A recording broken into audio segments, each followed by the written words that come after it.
This is St. Louis Cardinals baseball. And tonight, it kicks off a 3-game set at Busch Stadium. The Colorado Rockies and the St. Louis Cardinals. Welcome to Busch Stadium and welcome to the broadcast booth. And with Jim Edmonds, I'm Dan McLaughlin. Jim Hayes is with us as well. And so, Jimmy, you played with this guy. You've seen remarkable moments. They continue at the age of 42. What a game Sunday for Albert Pujols. Yeah, you're not kidding. 2 huge home runs Sunday. The first one was a big one, but the second one really put them on top. But look what he's done this year. He's done more, I'm going to say, than they ever expected. And he's getting more at-bats. And if he keeps playing against right-handers and left-handers, you're going to see more of this on the daily. And that was a big home run. That was huge. That was a 3-run shot. The Cardinals needed every one of those runs that scored on Sunday. So the most total bases all time, not too far away. Albert Pujols, second place, Stan the Man. And again, not too far away. Maybe gets there tonight. We'll see. Albert is in the lineup. Albert Pujols and the Cardinals playing host to the Rockies. Big moment for Dylan and another for Tyler O'Neill over the weekend as well. It's the Cardinals. It's the Rockies. It's game 1 coming up on Bally Sports. And the Rockies. Let's take a look at the Cardinals lineup for tonight's game. Dylan Carlson will lead things off, followed by Tyler O'Neill. Paul Goldschmidt and Nolan Arenado will bat 3rd and 4th, followed by Albert Pujols there in the lineup against a lefty. Tommy Edman, Paul DeJong, Yadier Molina, and Lars Nootbaar round out the lineup. Well, Sunday was all about Albert Pujols. It was good to see both Tyler O'Neill and Dylan Carlson hitting home runs as well. For O'Neill, he was 4 for 32 with just 1 home run in the month of August prior to Sunday. For Dylan Carlson, 5 for 39 with 1 run in August before hitting the go-ahead and game-winning home run in the 8th inning on Sunday. Awesome to see both of those guys able to contribute in a big win for the Cardinals over the Brew Crew. Brewers hosted the Dodgers last night as Milwaukee looks to stay close in the NL Central race. We're going to show you those highlights next here on Bally Sports Midwest. Now has 689 in his career. Dodgers were in Milwaukee last night, by the way, top of the 6th. We got a runner at first. Gavin Lux says, okay, let's bring him home. 2-run shot gives the Dodgers a 4-0 lead. That's all they would need.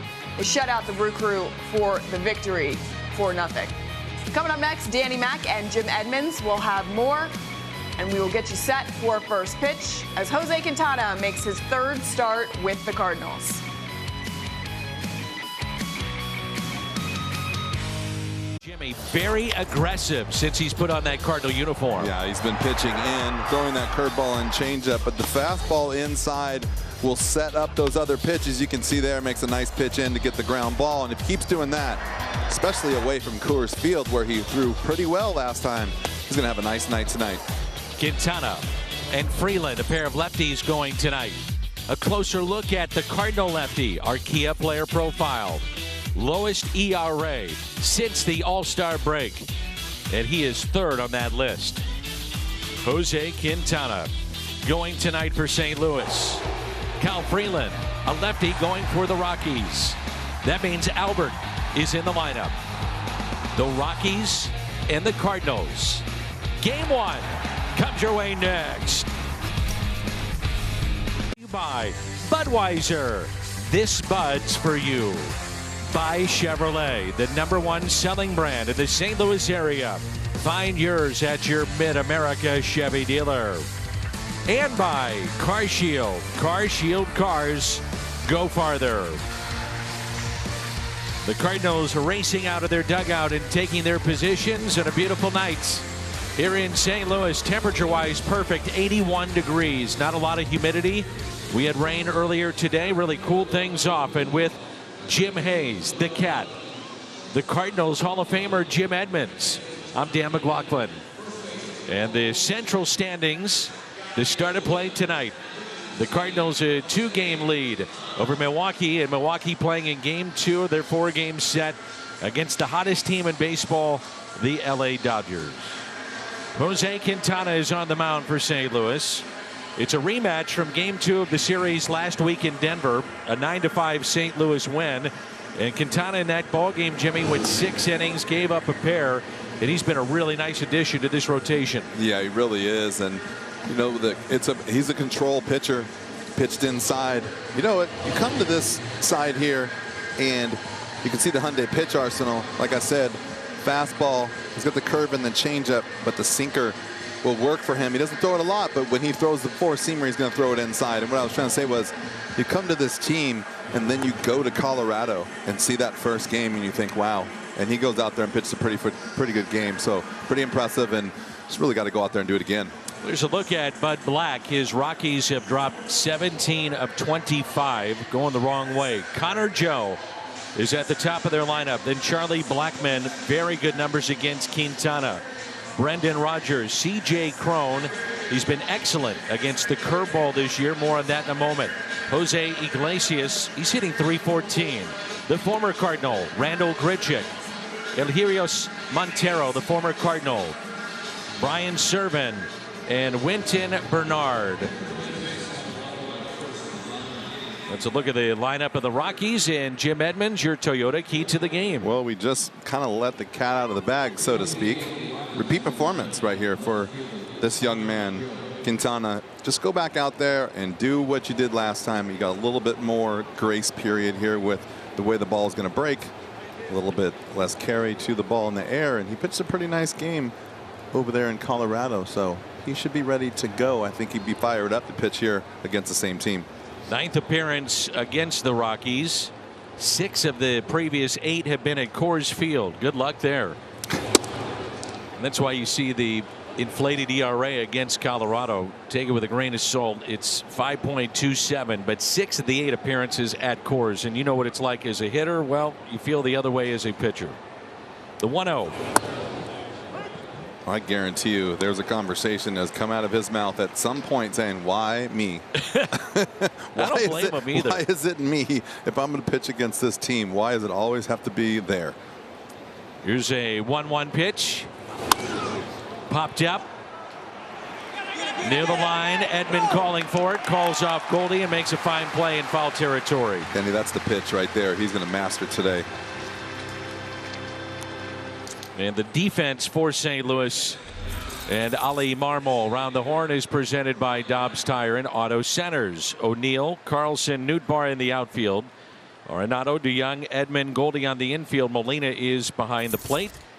Charlie Blackmon 9 for 16, home run, a double against the Cardinal lefty. From a player's perspective, Jimmy, do guys remember those numbers? I mean, do you remember if you're Charlie Blackmon, man, I'm 9 for 16 against this guy? Does Quintana say, man, he's owned me? Yeah, you know it. And you know what? Not only do you kind of have a good feeling against a guy like that, the coaches make you aware of it too. That's a good point. You know, and they're like, hey, you're in here today because of this, or I was going to give you a day off, but this. So, you know it. And like I said, wow, you know when you see the ball good against certain guys. And I gave you these numbers one time before. Andy Pettit, I saw the ball good against him, and Tony said, how do you feel against Pettit? I said, pretty good. He goes, you're 1 for 11. And I said, man, I must have hit a lot of balls hard and made some outs because I feel pretty comfortable, but never got hits. First strikeout for Quintana, and it brings in Brendan Rodgers, who was 8 for 14, drove in 5, hit a home run last week in Denver. There's that four-seamer up right there. Charlie a little late, fouls it right back into Yachty's glove, but that's the thing, you know, you never know which day, and especially if you see a guy, if you're 6 for 8 in Coors Field, and those numbers are going to be inflated a little bit. You got to be loving pitching here tonight. And the first pitch hit out of play by Rodgers. I think something to watch out for tonight. Quintana's got a really nice curveball. We've seen that so far.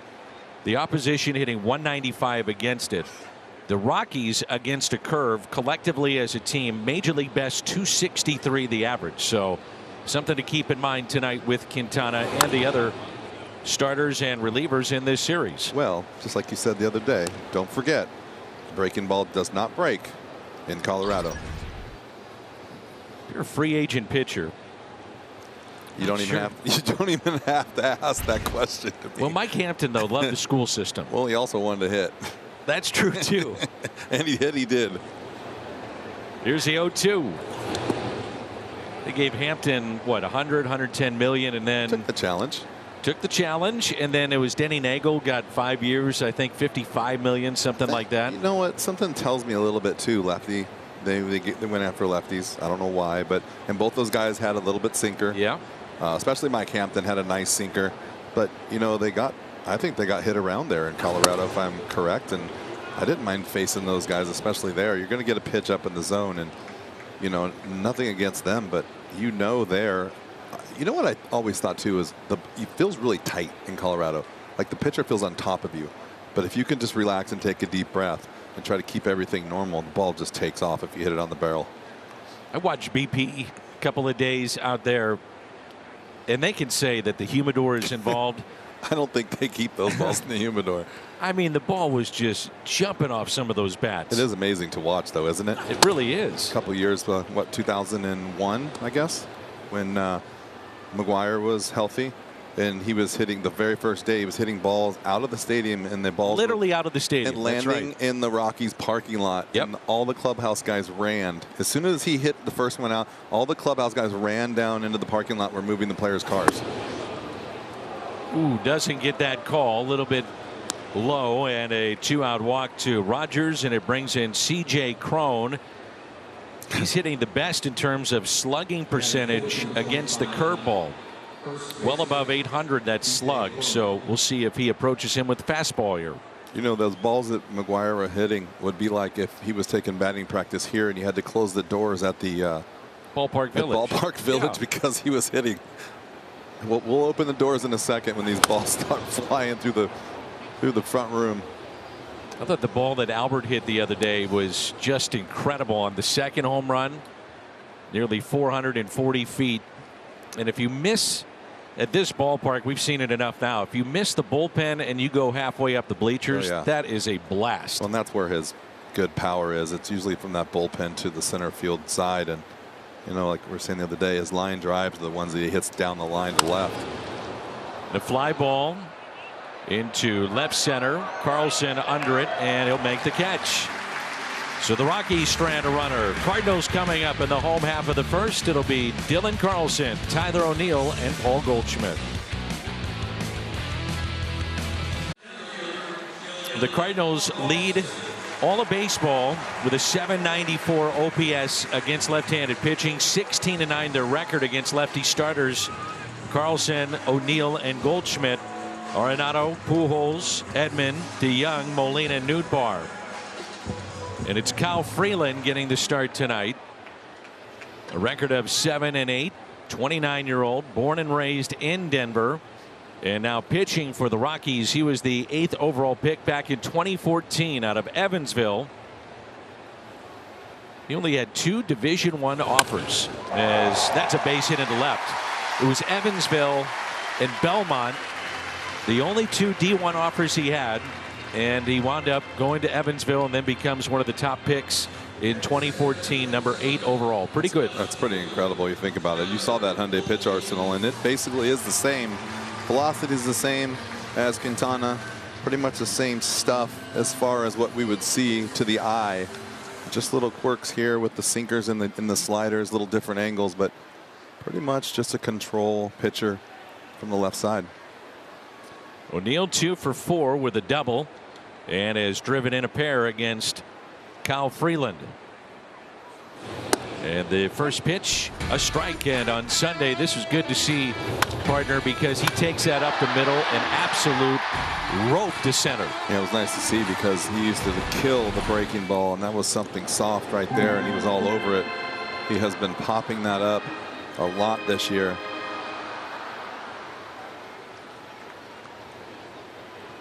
Game of baseball gives us so many great stories.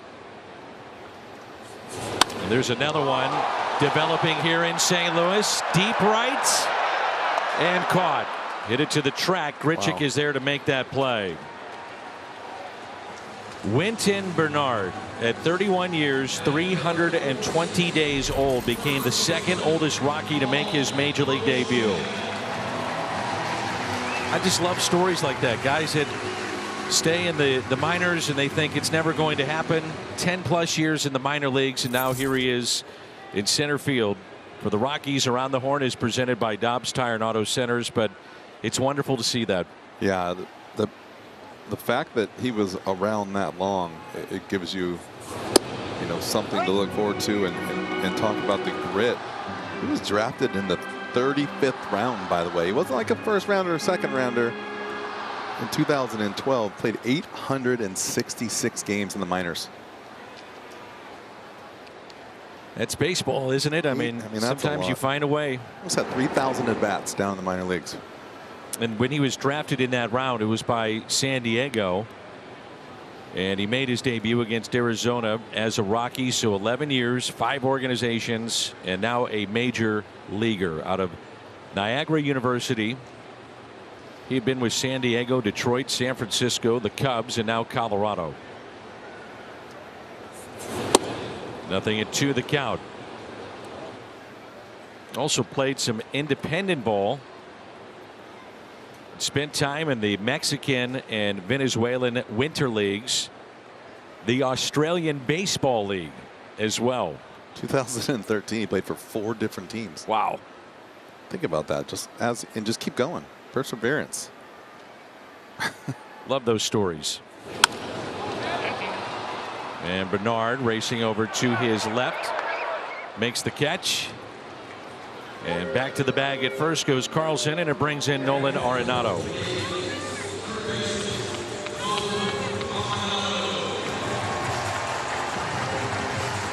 It's also the reaction of his teammates in the minor leagues. And the guys up here, they know his story too, and it's wonderful. I love stories like that. Yeah, and I'm just looking at the minor league situation with him and going up and down and basically left and right with different teams, and to be able to stick that out is perseverance at its best, because I know a lot of guys will just walk away. I mean, you talk about in 18 and 19, he went from AAA to AA, then went back to AA and then back up to AAA. It's like you don't really ever, you win somewhere and you think you're going to go forward, and they send you back, and you're just like, wait a second. And you also feel at that point, as you know, Jimmy, you're labeled. This is a career minor leaguer. He's filling a roster spot. There's really not a chance, but a lot of guys, the Rockies have done it. And a lot of guys will quit because of that, because they think they're just filling a spot until somebody else comes along. Well, if you stick it out, you never know. Arenado is 3 for 5 with 2 doubles and a walk. Run batted in against Freeland. His .688 slug against left-handed pitching trails only Goldschmidt and Austin Riley. He had a big week last week against the Rockies. Went 5 for 14, 2 doubles, 2 home runs. Hitting just a shade below 300 this year at 297. And the 1-1 pitch to Nolan Arenado. Arenado hits it down the left field line. It is foul, and not by much. Woo. Oh, wow. That ball is hit. That ball wasn't fouled by much, like you said. This ball is crushed. 108 miles per hour off the bat. Ooh. I have to say that I'm shocked that was it. That is so frustrating as a hitter, though, if you think about it. It's a good feeling because you center the ball and you're like, ha. But then you sit back in the thing, you're like, oh, come on. Like. That should be gone. You're flexing a little bit, and the next thing you know, you're back in the box with a 2-strike count. Well, he's been locked in here since the All-Star break. Albert Pujols, the on-deck circle. A couple of home runs on Sunday. And the 1-2. A base hit. Carlson will stop at second, and it brings in Albert Pujols.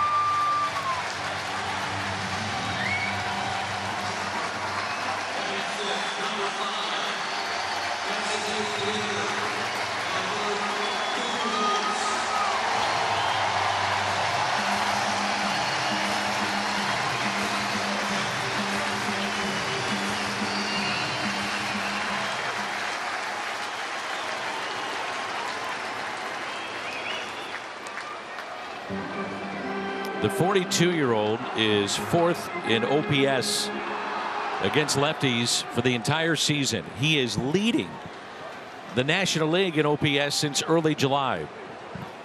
Guess he finally figured out that what everyone was telling him was wrong. 7 total bases away from tying Stan Musial with 6,134. The first pitch.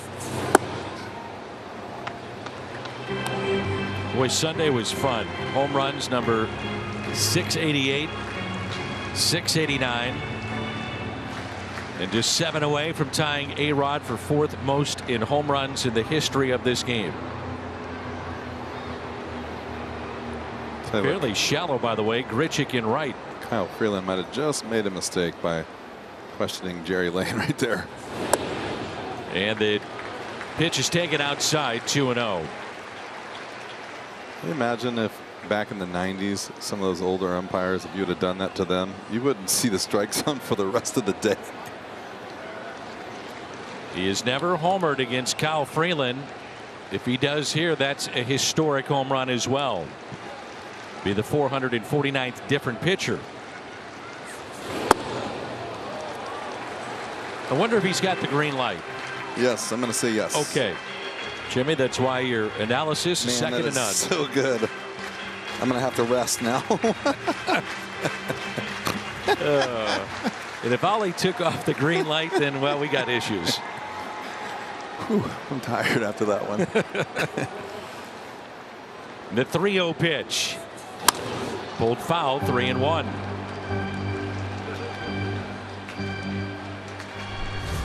Sunday, this place was going crazy. The home run early cut the lead to 2-1 off of Big Mac Land, and then his second, just a rocket into the seats in a 3-run blast. This place erupted. You don't see that either very much from him. No. That was pretty special for him right there. That was a big one.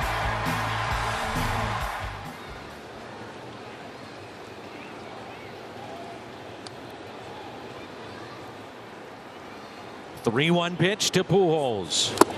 3-2.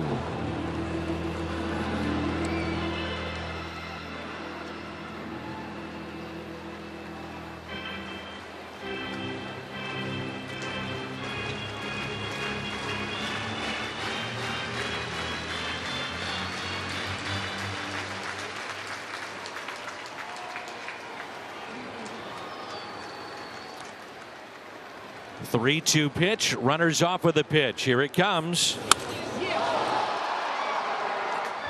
It's that changeup right there. He's just out in front. I wouldn't throw him too many of those. No, the next one's in the seats. Yeah, he sees it a little bit. I think he's on that a little bit. It just, sometimes, especially here, you don't want to drive the ball back up the middle because you know if you miss it, it's a fly ball. Guys like this, especially if it's up, you can go ahead and try to pull it, but that's the problem with the changeup is if you miss it pulling it, you're rolling over it. But he's a pretty good hitter. Pretty darn good. And the 3-2 pitch. Bases loaded. There's a bat drop right there. That swagger is coming back, huh? Yeah, it is. There's Tommy Edman. Edman with the bases loaded does have a grand slam. A .320 hitter with a grand slam, couple of doubles in his career with the bases loaded. And the Cardinals could jump out on top here early.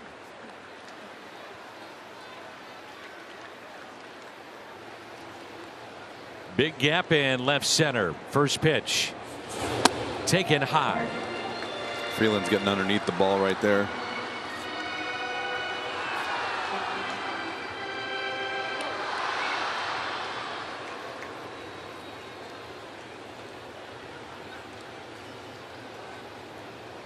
The 1-0 pitch to Tommy. 2-0. Paul DeYoung on deck. I got a question for you. If you're a guy like Kyle Freeland and you pitch against a team, let's say win or lose, whatever, but you don't pitch as well as you want, you kind of have to be thinking, and I can't wait to go on the road against that same team. And then do you overdo it, or do you rely too much Some on guys just do. Yeah. rely too much on just this is how it should work, and then you kind of take a little bit of concentration away? Because those first really two good fastballs, he's underneath, and the balls are getting away from him. Well, it's a really good point too, Jimmy. Now this kid was born and raised in Denver, so he's used to pitching there. However, this is the major leagues, and you miss pitches at Coors Field, they go a long, long way. So maybe you look forward to getting out of the ballpark. That's what I was saying, but do you look forward to it too much, where you just think your stuff is going to play without the concentration level that you're used to? Because he really, besides that changeup, and he's missing with it, the fastball's kind of been all over the place, and it's not sinking. What an opportunity here for the Cardinals. Count of 3 balls, 1 strike. Tommy looking for his pitch here. The next ground ball hit too short and taken there by Iglesias, and Freeland gets out of it. Cardinals strand the bases loaded, and after 1 there's no score. Danny, Juan Yepez is back in St. Louis after getting scratched from a rehab game on Sunday in Memphis. Had nothing to do with his forearm issue. He just wasn't feeling well. Yepez had played in 4 games with Memphis before the illness, 2 at DH, 1 at first base, the other in right field. The concern with Yepez is throwing. Ali Marmol says Juan was out hitting and throwing today. He says Yepez will do more of that tomorrow before the Cards decide what's next for him. Danny, Ali says Yepez is throwing well and seems to be getting past the forearm strain. That's good news. All right, Jimmy, thanks. Here is Jose Iglesias. He's had a really fine season at the plate. Always known for his glove, but this year hitting .314 with the 3 home runs, and he's driven in 45. Was 7 for 13, drove in 4 against the Cardinals last week. 10 for 39 against Quintana, and that's chopped foul. Since the break, and you've got Rogers, Iglesias, Grichuk all in the top 5 of batting average since the All-Star break. Well, I'm going to go with probably been at home a lot, and that series against us didn't hurt. Paul was jumping everywhere really on both sides in that series. You know what's funny is when we came home, I was looking at the stuff for work, and it said that we were leading the National League in offense over the last 3 to 5 days, and yet gotten basically pounded in Colorado during that time. So you're right, the ball was flying around. And the 1-2, a check swing and fouled back. There's that pitch, Danny, right there. Even though that ball is up, I think guys think he's going to challenge them, and so that opens up more. You got to be careful you don't chase just because you think it's coming in. You got to make sure it's a strike, and a lot of guys have trouble because they want to expand to get to the fastball. The 1-2 off the plate. Rockies scored 29 runs in the 3 games at Coors.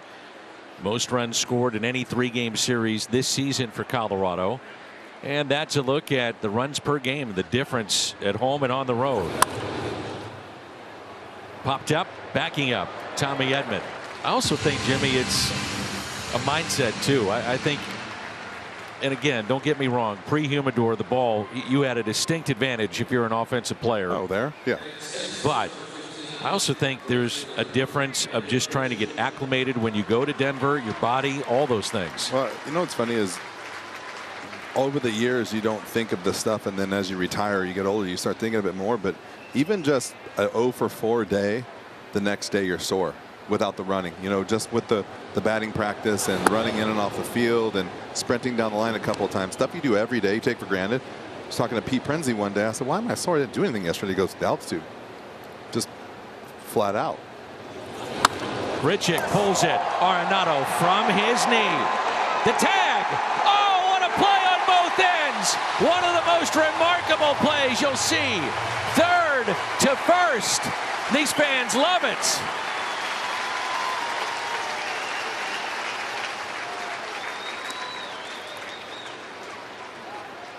This is ridiculous on both ends. But the wherewithal to take his time and make sure he gets it over there and doesn't get it there, but the tag. without being hesitant, without being too quick, he just gets the glove up there right between the legs. Nice little tag right there. Insult to injury. Maybe tag. Ouch. The fact that Goldie came off the bag too. Not a lot of guys will do that. Quintana knocks it down and makes the play. That's another dandy. Incredible play, Nolan Arenado. Mobile coverage cam. And Jimmy, the presence of mind at this point to realize I got to come off the bag. I can't stretch. Might be the only way we make this play, and Goldie does that. But look at his feet. See what he does right there? Most guys will stay on the bag and just stretch, and one, if they catch it, fall over, put themselves in harm's way. But what he does is he squares up to the ball, and realizing that the smartest play he can make right there is to catch the ball first. That's what he always tells younger players too. Catch the ball and then worry about what's going to happen. So what he does, he squares himself up, catches the ball, and then applies the tag as quick as he can. If you miss the tag, you're not giving him a double. Incredible play, both ends. DeYoung, Molina, and Nootbaar, 7, 8, and 9. Last 7 games, 2 home runs, 7 runs batted in for Paul DeYoung. In the hole, nothing in 2. Inside. Freeland was the opening day starter this year for Colorado. Born in Denver, actually 39 days after the first ever Rockies game.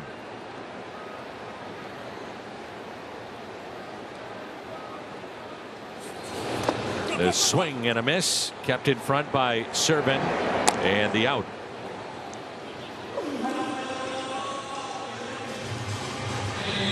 Pick your favorite defensive moment in the greatest play ever sweepstakes, presented by Pixel Vault, for a chance to win tickets to a regular season game of your choice. Restrictions apply. See rules and vote at MLB.com/bracket today. Yadier Molina, who is 2 hits shy of 2,150, which would tie him with Yogi Berra, 5th most in hits by a catcher. Defense only when he first came up. Speaking of another guy who surprised me with his stats, Yogi Berra. Just knowing how small he was, and you'd always see him just catching. I was shocked when I saw what a good hitter he was. Take a look at the postseason numbers. Unbelievable. Yeah, one of the greatest postseason players ever. I think that's another thing that's gotten me kind of all riled up again this year with Albert, is seeing the stats of the things that he's passing and see the names on the daily, what he has done. But it's the names, the names that we know as kids, the names that you see in the record books, and all of a sudden there he is. He kind of just like right up to the top, and the people that he's passed and the people that we've grown to know since we were little kids is the best of the best. They're all right there stacked together with him, and it's just awesome to see. And a grounder that's hit to short. Maybe our buddy Tom Mee will go back to that shot of Albert Pujols looking at the iPad, and we can say, yeah, he's looking at video. Well, of course he is. Jimmy, you know him well. What are the different things you think he's looking at? For us as fans, we see him doing it, but what do you think he's looking at? He's looking at pitch by pitch, see where his body location is at when the ball is crossing the plate, and then, like, say the ball that he rolled over foul, I think was the changeup, 2-0 maybe? See where he was in that location, and then the other changeup, I think he pulled foul. I just think and then he's going to look and see the delivery, where the ball is. Because when you're hitting, here's the best thing that comes out of that sometimes is you can get guys and you think they're trying to do certain things, and you go back and the catcher's doing the exact opposite of what you thought. He could be pitching you in and missing, and you're like, man, he's pounding me in today, and miss every pitch. And so you can now go back up there and go, okay, he wasn't trying to do that. I'm going to make an adjustment. Instead of saying, oh man, he's pounding me in today, and start pulling off, you go up there every now and then and see that they're missing location. There's the 0-1. So generally speaking, is he looking more at what he's doing or what the pitcher is doing? Right there, what he's doing now. Now the game has started. He's already done the preparation on the pitcher. Unless he's just looking to see if he's tipping but it's more or less where his body is when the ball is crossing the plate, if he's in balance. You know, if he's going to make an adjustment on, say, the ball that he thought was inside wasn't really in. He should have stayed inside it longer to hit it to center. Little things like that. Looking at location just to see how he felt. Because your mind does play tricks on you. It's like I said, if you pull off a lot or you look for balls inside, you lose the tracking of the outside corner and you think it's way further away than it is, or you know it wasn't down the middle and you find out that it was. It's just interesting what you can see. Popped up, throwing the mask, serving, and out of play. And now it's interesting to see Albert kind of, you know, near that top step and just watching live the pitcher to see if he can pick up something too. Yeah, it's a little bit of everything. Plus he wants to see, you know, I always thought, even though you're watching, maybe he's just paying attention to the lefty right now, you just kind of see what the catcher's doing. You know, I want to watch the catcher. How's he moving around back there? Is he being super aggressive, or is he just kind of being lazy? That's a good point. Because you can hear him moving around a lot when you're back there. A couple of strikeouts in the inning and 2 innings in the books. And there's no score. Before we start play here in the 3rd inning, my heart goes out to Jeff Burton's family. Jeff passed away on Monday. Long battle with prostate cancer. Our hearts go out to his wife, his 2 daughters, his family. He was just a wonderful, wonderful guy. Hilarious. And he is going to be so missed on the radio here in St. Louis, and a very good friend of mine. So to the Jeff Burton family, our thoughts and our prayers to you. Longtime member of 105.7 The Point here in town, the highly rated and highly successful Rizzuto show. He's on that every day, and just he couldn't ask for a better guy, and I'm going to miss him.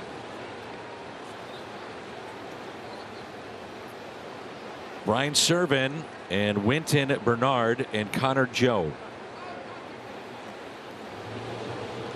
He had recently texted me, and he was going through his treatments and was very sick, and he said baseball was what was getting him through, watching our games. He's a big fan of yours and mine and our team. Love Jeff Burton. Here's an 0-2 pitch, and that's taken high, 1-2. Quintana has walked a man. That was back in the 1st, and a strikeout of Charlie Blackmon, and no hits allowed. And the 1-2 pitch fouled back.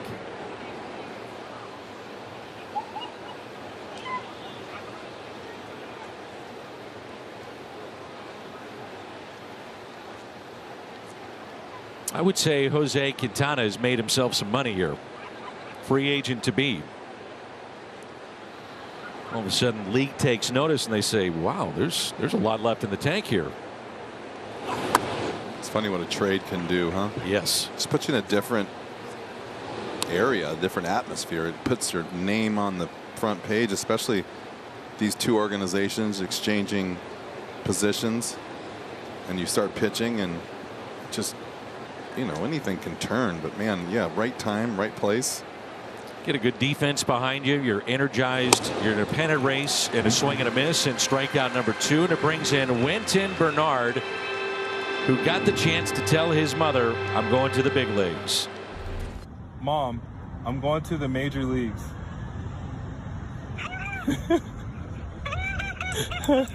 I'm going, Mama.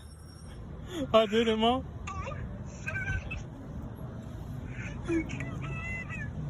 I love you so much. Thank you for everything, Mom. Thank you. Thank you for supporting me. I couldn't do this without you.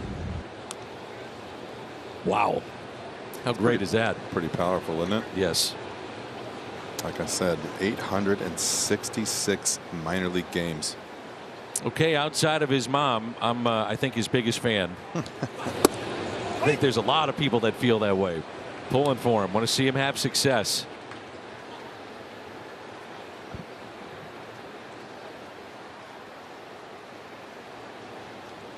And the 1-1 pitch. Bernard hits it off the end of the bat, and Dylan Carlson will make the catch. 2 away. Oh, went a lot farther than I thought it was going to go. You remember when you got called up? Yep. Calling mom, calling dad? Nope. I was no cell phones. I think I made a payphone call and got on the next So plane. we definitely had a phone. It just wasn't a cell phone. I don't. To be honest with you, I don't remember. But do you remember I was telling you when we were in Tampa Bay that Brian Anderson and I got called up together and we flew from Vancouver to Detroit. And I walked in the locker room and they said, "Hey, you're in the lineup." I was like, "Sweet, go get him." This was going to be fun. At that point, hey. Yeah, it was good though. I loved it. It was just, it makes it all worth those it. travels worth it. I got to share it with someone that I'm still friends with. That was cool. 1 ball and 1 strike. You know, it's funny too. You think about the friendships that you make, even up here, over the years, right? The closeness that you become bonded with people. Like, I was 23 years old, and I saw Brian in Tampa Bay. I hadn't seen him in probably 6 years, and it was like, I saw him yesterday. You know, it's just amazing. You know, you are with your guys that you've been working side by side, or oh yeah, even, you know, you see Brian Anderson. You're Brian Anderson from Milwaukee. Funny they have the same name, and you guys start talking like you've been. Like you guys are partners. Oh yeah. That's just kind of that's a really, really cool thing about sports, and I think that the cliche that everyone talks about is pretty true. That you're going to miss the guys in the locker room the most, and maybe not even just your locker room, just the competition out there between guys and being around all the players for so many years. Jimmy, I'm an old guy now. Okay, I used to be the young guy. I'm not young anymore. Deal with whippersnappers like you. Mr. Young snatch that on a backhand. That would be Hank, not me. Good point.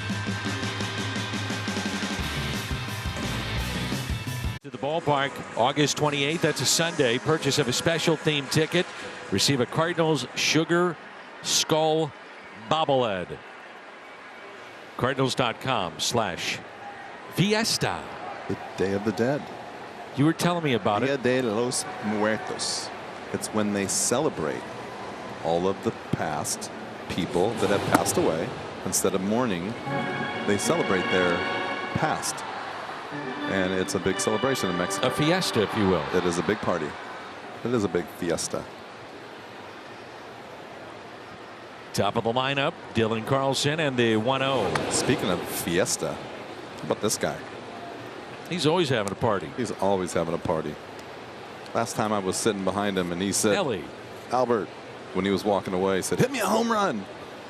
And Albert hit the first pitch in the seats and he was just standing up screaming, the high-fiving. It was awesome. We may get one of those tonight. He is a super fan of the Cardinals, and of course used to be the Rams, but St. Louis in general. St. Louis in general, but like he is loving. You know what? It's really good to see him. He's been here a lot this year, and not so much in the past. It's nice to see. He's a great dude, man. He is a good man. When you go to speak to him, he gives you attention, talks to the kids. He's a good guy. If I went and spoke to him, I don't think I'd pay much attention to him. I'd be more looking at his bling. His jewelry. Yeah. He's got a little bit. He's got some ice on there. I don't know how those ears hold up. I'm assuming those are real, Jimmy, but look, who am I? Little chopper left side. And the out. Just don't take it to Vegas. No. Again, you're on your game today. Quick word from Siteman Cancer Center. You are someone's favorite person, and your health matters. For the lives you touch, schedule your cancer screening today. Here's Tyler O'Neill, who flied to deep right field. First time up.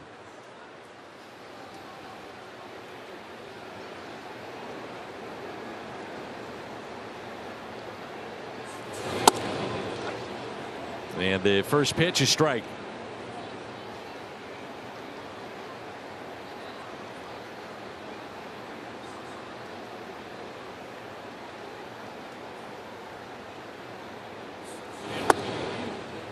Cal Freeland signed a 5-year extension last season, and he is a product of the RBI program. He went to a public school in Denver, and the RBI program is reviving baseball in the inner city.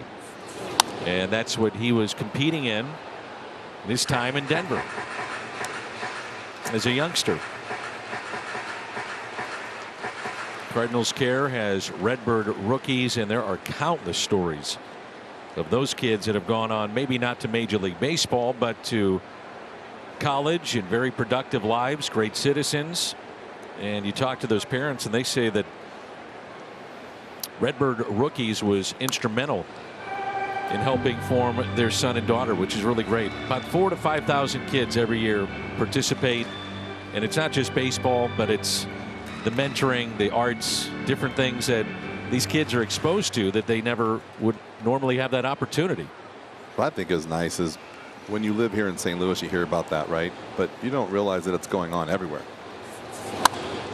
And O'Neill pops it up and out of play. I don't know if you have a vision of, say, Denver in your head, but I wouldn't think you would need to have an RBI program there if you thought how, you know, cleanliness and beautiful Denver is. But there's issues everywhere, and like I said, it's nice to see that it does go around the country and it does work and it does help out kids. Because you just think about what we have here at home and how tough it can be here. It's like that in a lot of places. It's everywhere, no doubt. 1 ball and 2 strikes. Tyler O'Neill, big gap in left center. And a grounder hit to third. Montero threw it away. O'Neill on his way to second base, and he'll stop there. Would imagine that would be a base hit and an error. We'll have to see. Has to be right there. It looked like he was going about 50 miles an hour down the first base line. Got your sprint speed above 30. And indeed, it is a base hit and a throwing error.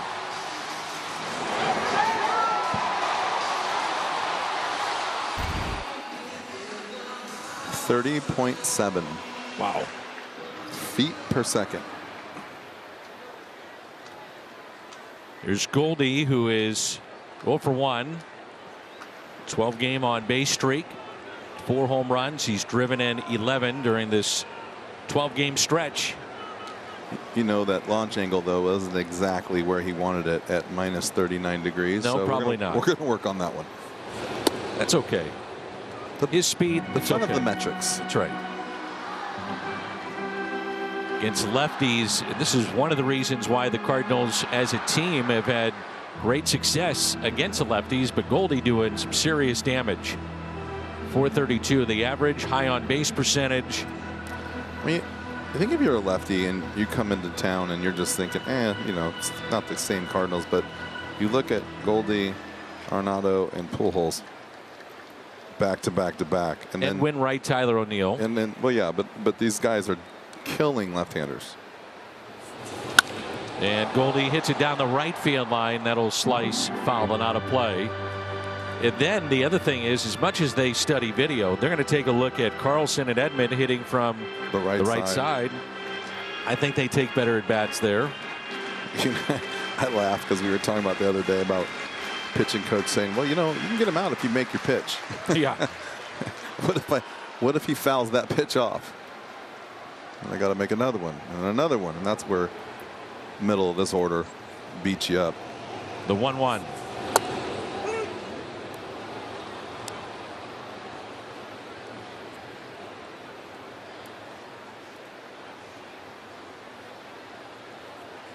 A ball and 2 strikes.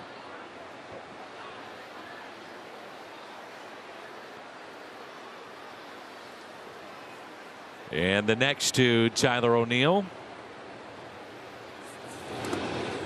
2-2. Arenado on deck. Goldie hitting .325 here in the month of August with 4 home runs. What I think about this lineup still today, Danny, as you talk about sometimes how Tommy Edmonds been struggling to move him down. Well, if you look at his numbers versus Carlson's numbers, they're still a little bit better and with speed. So you have a lot of flexibility with moving guys around. The 2-2. Stating the obvious, but that top spot in the lineup is so important for the Cardinals because of what Goldie and Arenado have done basically from day one. You get somebody on in front of them, good chance they're going to come in. Well, and I think that that's key too, to be able to move these guys down to where they're at 3, 4, and 5, and to be able to lengthen that lineup a little bit. It's so key for one of those first 2 guys to get on, especially early. The strikeout of Goldie. And number 3 tonight for Kyle Freeland, who is making his 5th start ever against the Cardinals. He's 0-3 with an ERA near 5. He dropped down a little bit right there. I think it surprised Goldie. It started off way outside, and normally the ball comes down, and that one came across and caught the edge of the plate. Those are those pitches that you throw it so far out there that you give up on, and you just can't do anything. Once you flinch, you're done. Arenado is sitting on 25 home runs. He was thinking 26. What a rip. Oh, man. I like how you set that one up, too. He's made the defensive play of the game along with Goldie on a diving stop. He has a single to left and one of the 3 Cardinal hits tonight.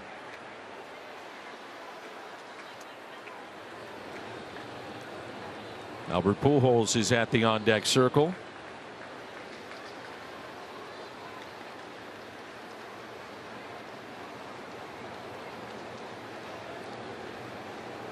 The 0-1 popped up on the infield. The first baseman Crone has it. Beautiful night here at Busch Stadium.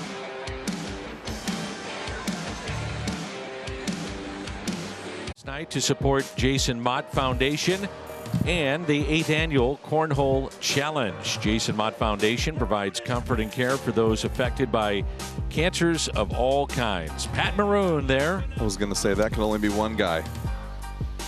Big body, the long hair, and making sure he's, putting it in the back of the net. With the touch. Got to have those soft hands. Patty certainly's got those. The strike to Charlie Blackmon, struck out swinging back in the first inning. Cardinals, a lot of the players have been busy. Yadier Molina had his fundraiser as Blackmon shoots it out to left. That'll be caught. Adam Wainwright had a fundraiser earlier in the day. Fundraiser Sunday night with Paul Goldschmidt. So all these guys giving back, and that's always good to see. Brendan Rodgers walked his first time up.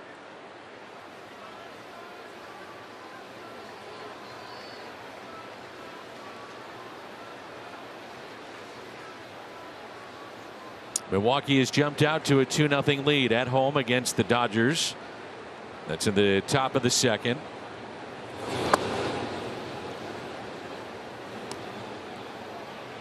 There's a game tonight. White Sox Astros. 2 pitchers with sub-2 ERAs and at least 20 starts. And it doesn't happen very often. Justin Verlander is going.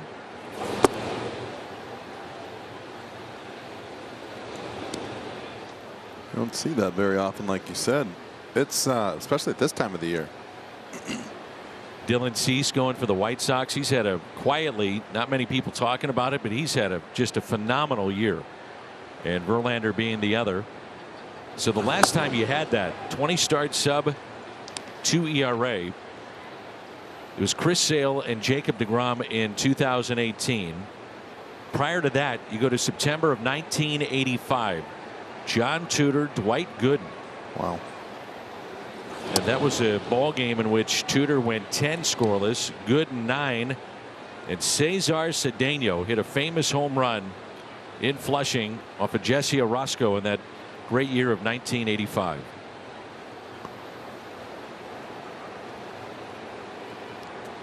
And the 3-1 pitch to Rodgers. A strike, and it's a full count. He walked his first time up. Dylan Cease could be pitching with a little bit of a chip on his shoulder for the rest of the year. No All-Star game appearance. All-Star game, 12-5 now with a 1. Actually, as of tonight, right now, he's at 193. On a hop to the second baseman, Tommy Edman.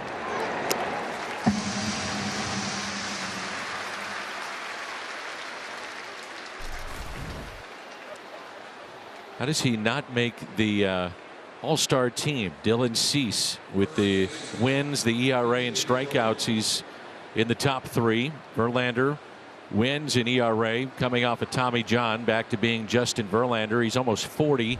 And Garrett Cole leading in strikeouts for the Yankees. 2 outs and nobody on. C.J. Cron fly to center, first time up.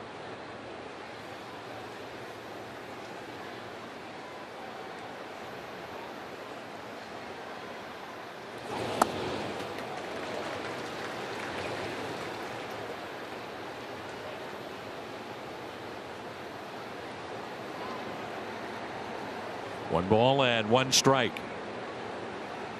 Verlander's put up some amazing years if you think about it, and he's still, that's how good these numbers are. He's still a 3.2 ERA for his career, Verlander. And you think about how good he is right now with a 1, right? And he's had sub-3s and 1s and all of these different, but just that enough is not good enough to be below a 3, and that's what shows you how special that number is. And if you have a career ERA below 3, you are as good gets. And I don't know if there's, especially in this day and age. Yeah, and I don't know if there's that many guys out there. 3-2 the count. So tough to hold it together for the whole season, you know. It's no doubt. Like you saw the other day with Michaelis. You have one of those blow-up games. 3-2 pitch. And the second walk allowed by Quintana. Chevy pitch tracks. Quintana kind of glared back into the home plate umpire. Of course he's going to want it. Jerry Lane, and it's close. Look how Yachty catches it. Yachty tried to sell it. That's the problem when you're the manager for the Cardinals, is you watch that guy catch the ball. It could be 6 inches off the plate. You know, and you can't complain until you get a read out of him or a little tap on the leg or wait till in between innings. Was talking with Ali a couple of days ago about Molina. He said you just cannot underscore what this guy means to us every single day, and it's the pitch calling and the fact that he'll have the guts to call pitches when most catchers do not. He'll call a game backwards many times, but in those unique situations, I guess the greatest example is the Beltran at bat with the bases loaded and your season on the line. He starts him off with a changeup. Changed everything. Well, I think that is one thing that's completely special, but I think the other thing that comes to mind is the willingness to call breaking balls and stuff with guys on third. He's not afraid to get down and dirty and keep the ball in front of him. He's not worried about the breaking ball getting away from him because he's so good at keeping it at his feet. Iglesias was not running hard out of the box. It was bobbled by DeYoung, and that allowed him to make that play. The banks of the Mississippi and Albert coming up. Matt Holliday shirt, Hall of Fame shirt, can be yours courtesy of Edward Jones, and that will be August 27th. Albert walked his first time up.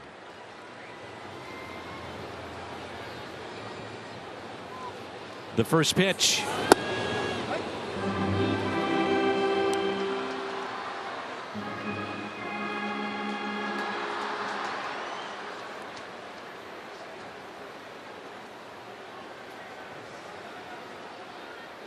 And the 0-1 pitch as the crowd kind of gets a little quiet when Albert steps in, and then they explode if something happens in his favor. The 0-1. The fly ball lifted out to center. Bernard is there to make the catch, and the first out here in the home half of the fourth.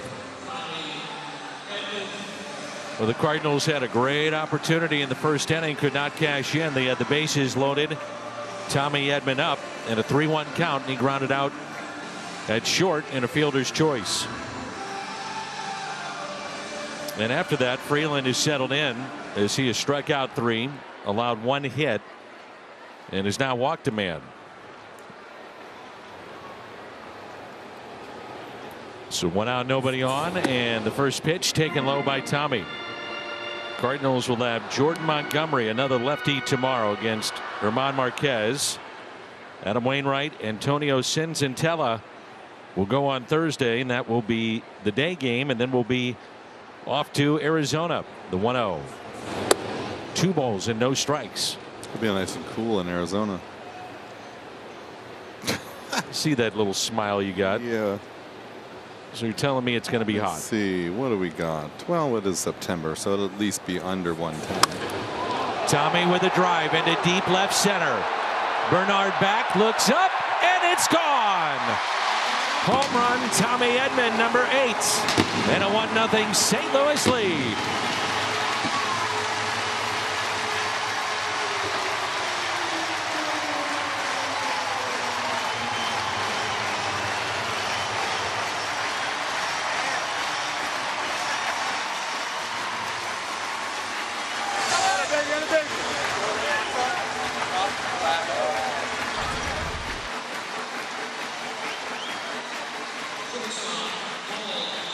Pretty good swing right here. His hands are lower today.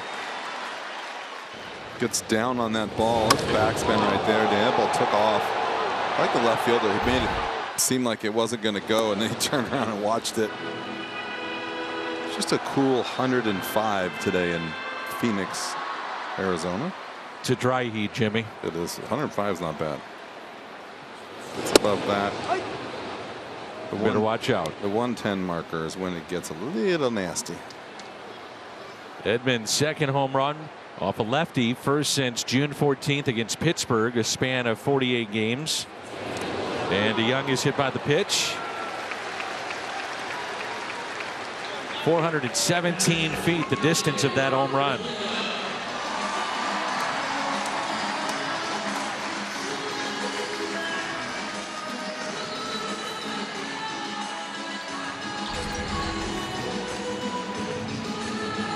The shin. Short hop off the shin. There's Yachty, who grounded out to short first time up. 1-0 St. Louis. DeYoung is running, got a good jump, throw to second, and out. That was a great throw by Serban. I mean, a great throw.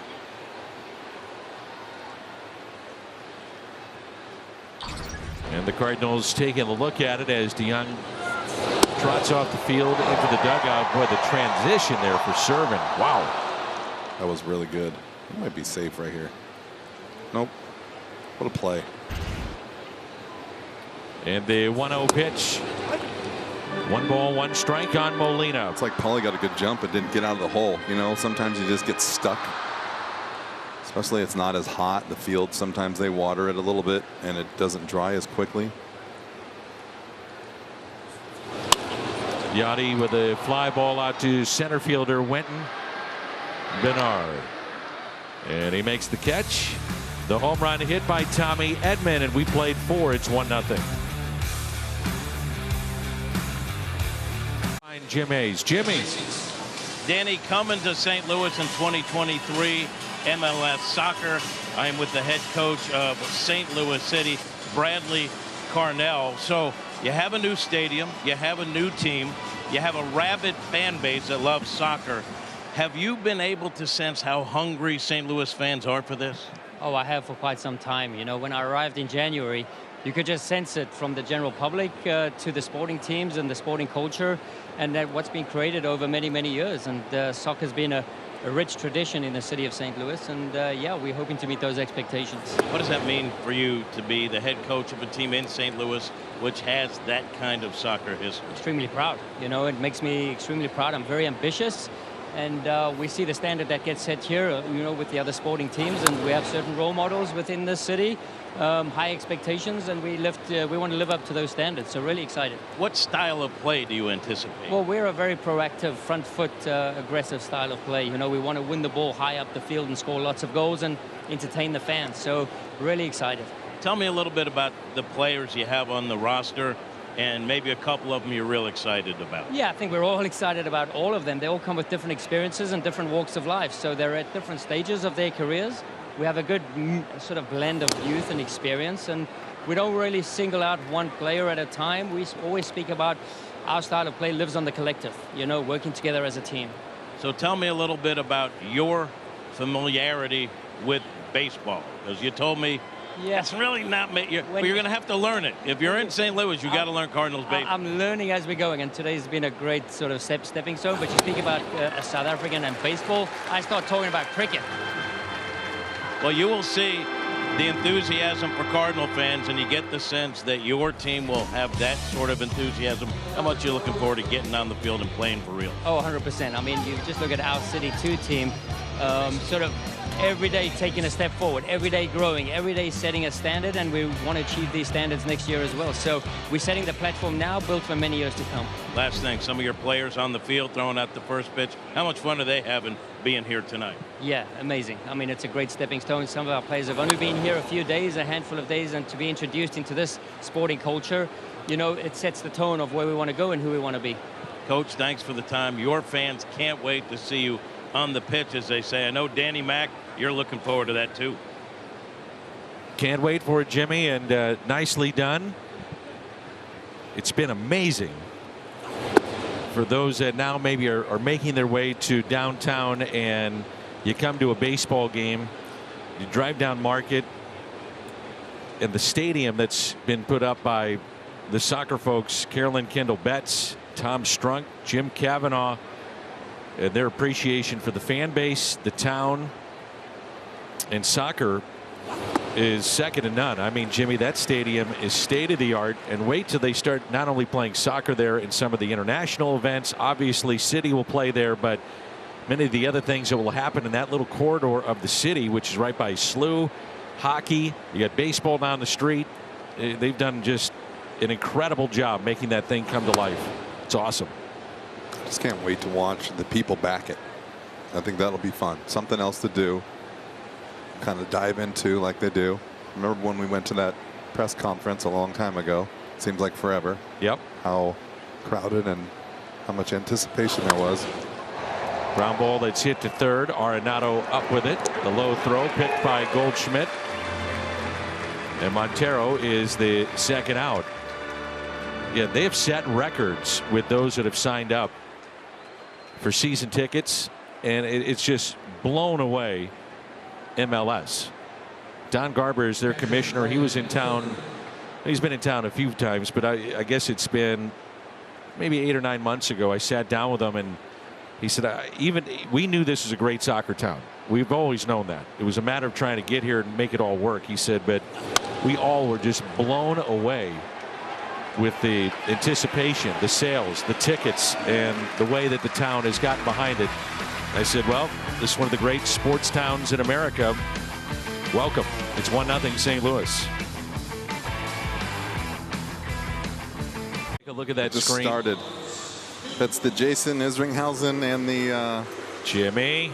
Oh, sorry. It's you and Willie. Are you happy? Brian Shapiro keeps telling me it looks like leftover Isringhausen bobbleheads. Are you happy with yours? I like it. I look like I need a little bit of a suntan, but it's all right. You haven't been out in the sun. You've been in a box. I've been in the booth. In a box, yes. All wrapped up and ready to go. Sitting in my convertible Mustang. Yes, sir, with your thumb out. Thumbs up, everybody. Jimmy's coming through. Beep, beep. And Willie's kind of like, oh, geez. Oh, shucks. Don't make me do this. How about the other day when he was in his jeans? I thought for sure he'd be in his uni. You know, that caught me by surprise, too, for the 82 reunion. I was shocked. Didn't he have his jersey on, though, but he had jeans on? He had his 82 jersey on. Oh, that's what it was. But it looked like he had not dressed for the game yet. And the team was on the field pretty much. That's right. Yep. Speaking of Izzy. I think that in the heat of the summer, all managers should be wearing suits. Like the old days? Yeah. Get rid of that look. 3-piece suits with a top hat. Turn back the clock. I'd love to see when, I know it's out there and there's somebody's going to text us or give us the info, but see when they stopped the suits and went to the unis. Can you imagine that, though? Being the first one? Be weird. I mean, you're, right by the dirt, sweating. Was it like Connie Mack, obviously? John McGraw was back in those days. Yep. Could you imagine all those guys, and you look at all the coaches and managers that are up there and wins and stuff, and then you have Tony La Russa in shorts when he first started. Those odd White Sox uniforms. I wish I would have known him back then. I could give him a little bit of that. I mean, it's not that long ago. Could you imagine?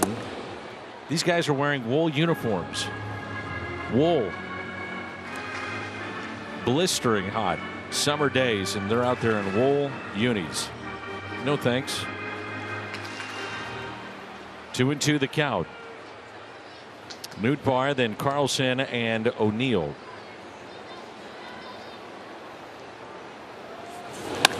Ripped foul. Sit on the train in your suit left over. You don't even have to change. Have a glass of white wine. Watch. After probably a 21-day road trip. That's what they would do. 8th pitch of the at-bat coming. Playing cards. Nootbaar. Well hit. Deep rights. And the catch is made by Randall Grichuk.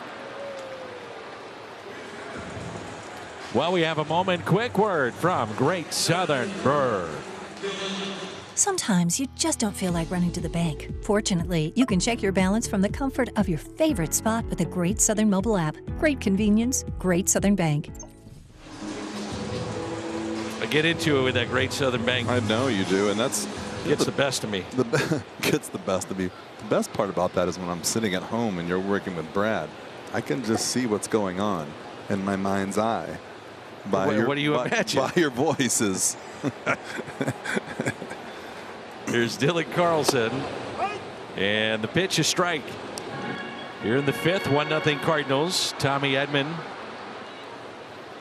with a home run to left center, his 8th of the year, and his 39th run batted in.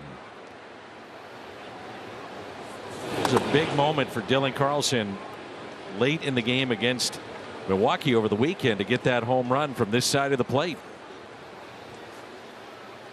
It was a big home run too. Like you said, it's not always, sometimes it's a big home run for yourself and sometimes it's a big home run for the team. That was kind of a big one for both.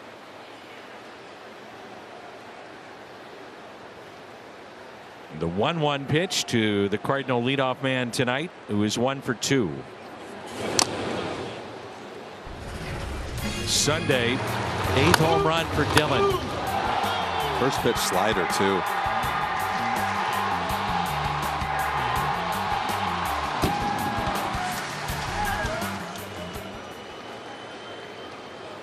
You know how you just pull for certain guys? I pull for this guy. Great kid. Yes, he is. Ground ball hit sharply to third. Montero makes the play, and that's out number 2. Big happy birthday to Christy Humes. Christy, the big 5-0.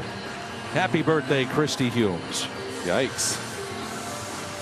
Jimmy, you're not supposed to say that. You're supposed to say happy birthday. 5-0. I can say it because I'm older than 50 now. So if I was a little bit younger, I would have just had to be quiet. Just say, Tyler O'Neill 1 for 2 with an infield hit. Inside. Padres and Marlins tied 3-3. Atlanta leading the Mets 3-0. That's in the bottom of the 6th. Milwaukee top of the 4th 2-0 over the Dodgers. Tough stretch of baseball for Milwaukee. It's game 2 of a 4-game set against LA, and then next week they'll be in LA. Ooh. It seems like the Dodgers, that's double ouch. They don't lose at home, they just don't lose, period. Milwaukee's up 2-0 today so far. The Dodgers are 40-15 at home. And the 1-1 to Tyler O'Neill. Taken high, 2 balls and 1 strike.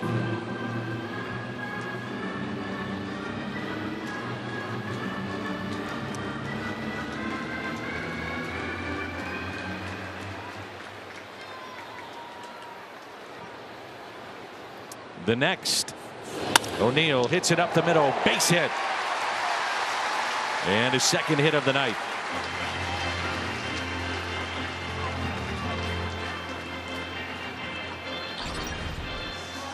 See the upswing right here. Just a little bit up. That's the bottom of the, hits the top of the ball, sorry. Makes it go down, but has enough juice to get it through.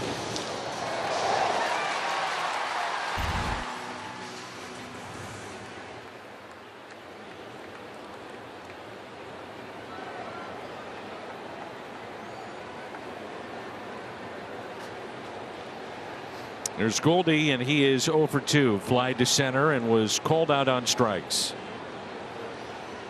O'Neill back to first. Cardinals tried to steal earlier with DeYoung, and he was caught stealing. Cardinals about hit the Rockies 5-0, and they lead it 1-0.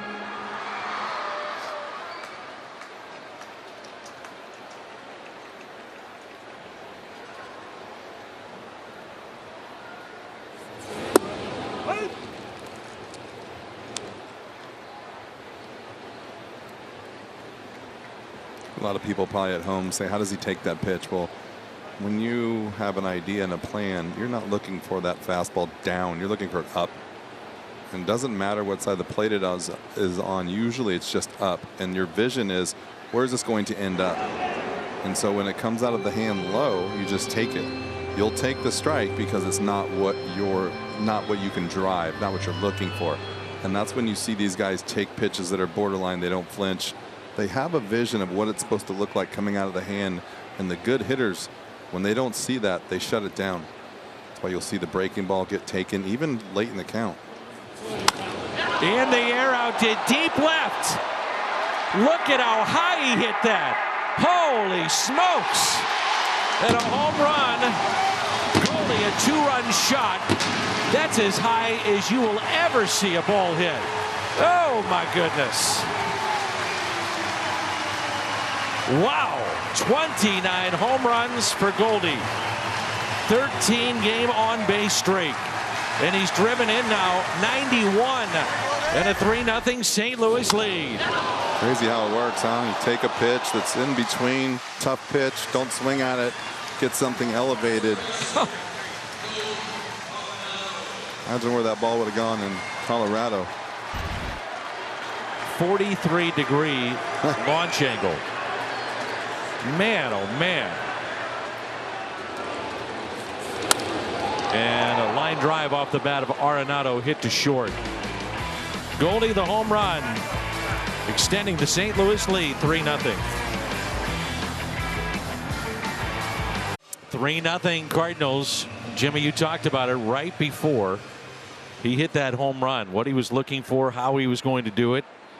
And it's a 2-run blast. So I guess you saw that one coming, huh?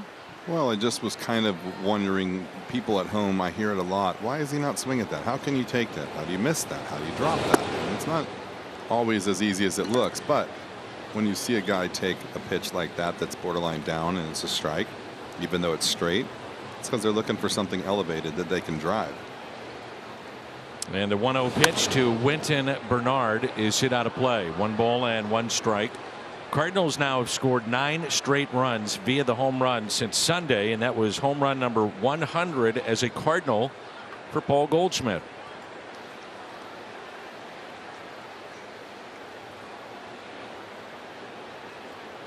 And the 1-1 pitch off of Quintana, and the first hit allowed by Jose Quintana tonight.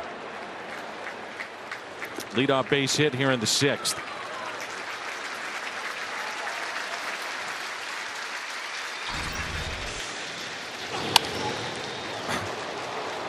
That was a little awkward right there. I don't know what was going on. His foot was still in the air.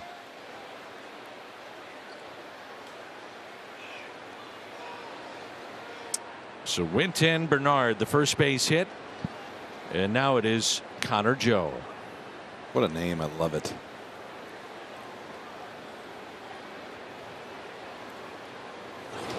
And a base hit into right. And Bernard is going to test Newbar, and the throw into third is cut off. That would have been close.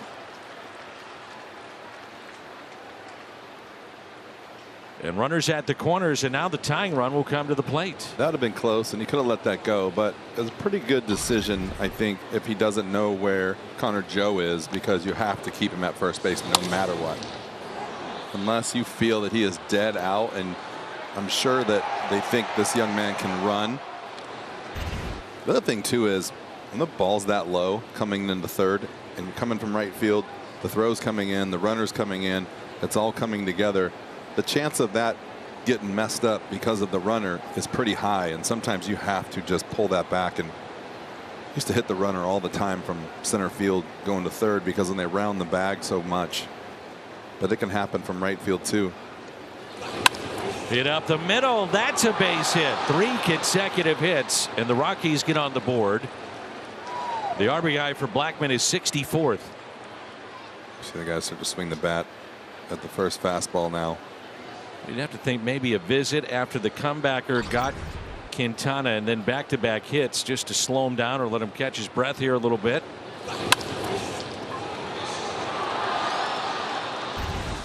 And so the Rockies get on the board. That scores Bernard, and right on cue here comes Mike Maddox.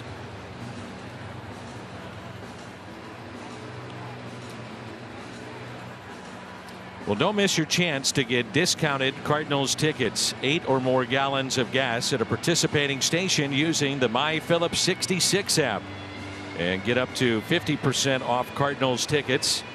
For more information, visit phillips66gas.com/Cardinals. So nobody out, 3 consecutive hits to begin the top half of this 6th inning. That's a good spot, like you said, to slow everybody down. And it's another thing too, sorry, that Connor Joe stops at second, because now as the pitching coach you can go out there and say, okay, first and third, to get it, you might be a little weary of contact and you might try to get a strikeout and might cause problems. But with guys on first and second, you can go after the double play, not give up the run, and then just go normally after the next guy. First and third might be a different thought process, and like I said, sometimes you just can be more at ease not worrying about giving up the run on a ground ball and making them have to earn it. He's had 5 ground ball outs, and then the base hits have been on the ground, so you never know. Maybe you get that ground ball triple play. Ooh, getting greedy. But I'll take the double play. Colorado against the Cardinals in now 3.5 games. Hitting .528 with runners in scoring position. 4 doubles, a triple, 4 home runs, 28 runs batted in. 28. The 1-0. Outside, 2 balls, no strikes. Jordan Hicks throwing in the St. Louis pen.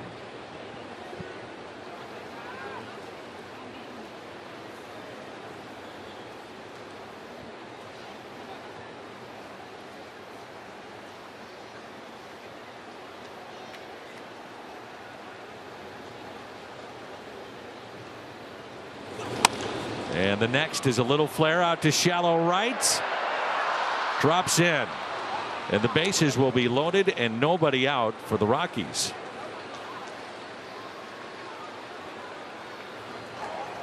It seemed like the Cardinals were cruising in this game, and they were. 3-0. Quintana had not allowed a hit, and now 4 consecutive hits. Bases loaded. 3-1 the score, and nobody out. Nothing even hit hard.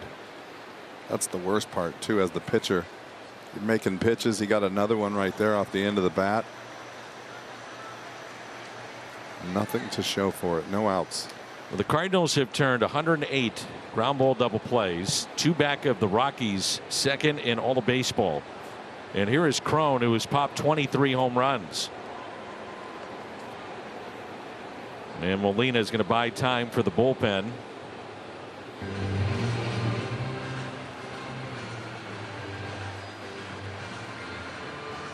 Crone is grounded into 12 double plays this year. This might be a spot where you might go get. Yep, that's going to be it. Him to get Hicks. You could really use a strikeout and a double play, and in that order too. And I think they feel like the last few times out with Hicks, his swing and miss stuff doesn't get a lot, but it's been better. There's been a little bit more of a tilt on the slider, so maybe that's what they're thinking here. And go get Jordan Hicks. Quintana out.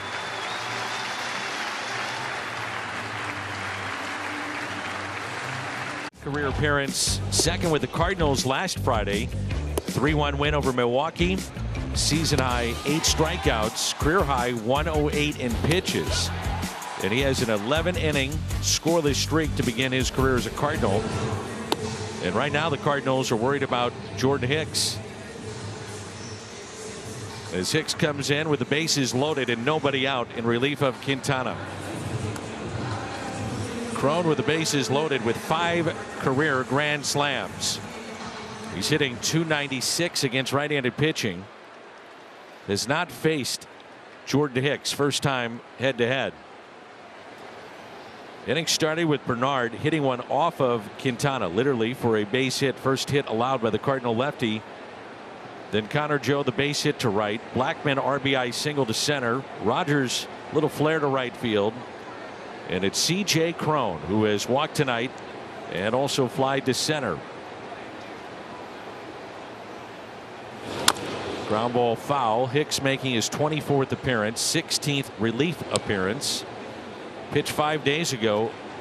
And that was against the Rockies, and not a good outing there. That was an inning and a third. The first inning was 1-2-3, and then the second inning is when he ran into problems, gave up a couple of earned runs.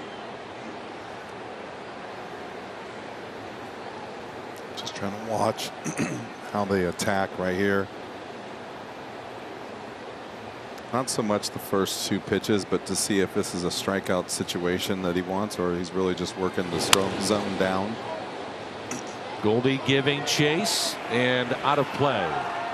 The difference would be right here was whether he wastes a pitch, goes up with the fastball, or he just stays with the sinker and try to get the ground ball. See what the infield is still pretty back. He's going to try to get a regular 2. No chance of getting anyone at home with that defensive alignment. So interesting to see how they attack. And the 0-2. 1 ball and 2 strikes. Righties hitting just .179 against Hicks. That had to hurt right there. You see Yachty right in the palm. I can't imagine what his hands feel like at the end of a season, especially as the velocity in the game has increased year by year. Here's a 1-2 pitch. He says he's usually pretty good as long as he keeps his thumb out of it. He said that's usually what he's been consistently saying on the road was, as long as I can keep my thumb out of it, that means I don't mind it hitting, you know, off the fingers a little bit or off the kind of the upper part of the back of the hand, but keep my thumb from getting smashed and pulled. I'm doing pretty good. I would think a guy like Hicks, if he's got the sinker working, would be really difficult to catch. The velocity, the movement. I think that, like you just saw the ball too that he blocked. It was like, especially as hard as he throws, you can't pick it. So it's like you don't know where it's going to land. It's a great job right there. Key first out. Strikeout for Hicks. Now double play and you're out of this. This is a good job by Hicks.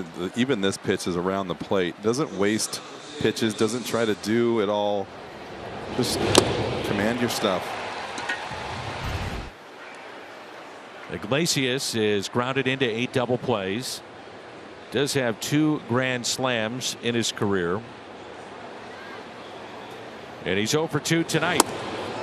That's a really good pitch there. Well, that's expecting a 100-mile-an-hour sinker right there.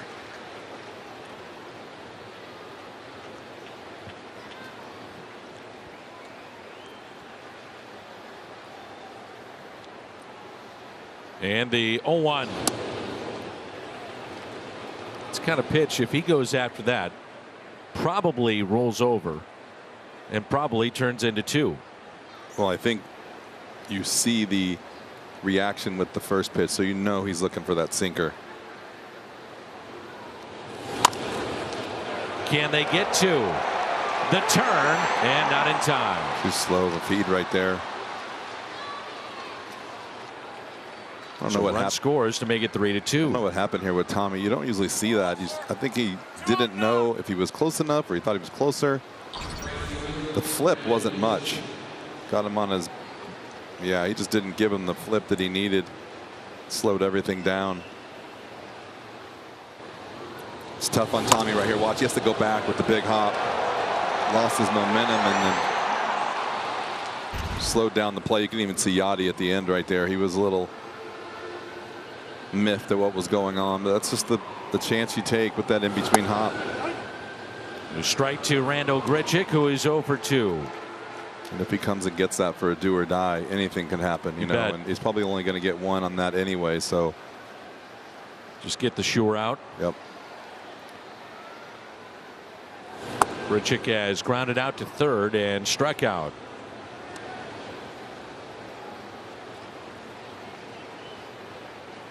Speaking of shorts, I think Gritch has got some shorts on. Have you noticed that? He's got them the pants pulled above the knee. I was made aware of it by number 44. He's at home watching and he said, how about those pants? Not really sure they're pants. Retransmitted in any form, and the accounts and descriptions of this game may not be disseminated without the express written consent of the St. Louis Cardinals.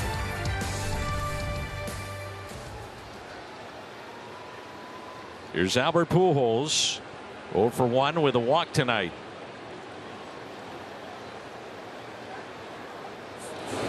And Albert on the first pitch pops it up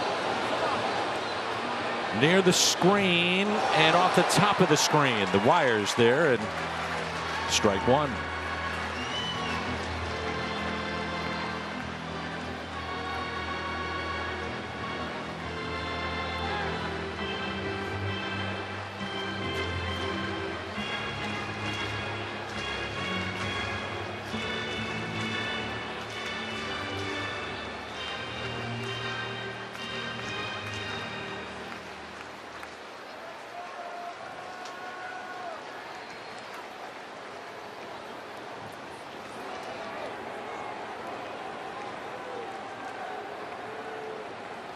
And the 0-1. Out of play, nothing in 2.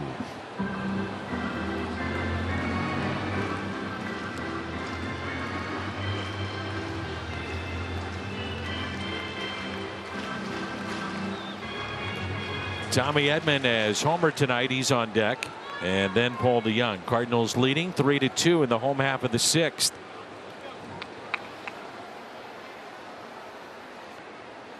The 0-2.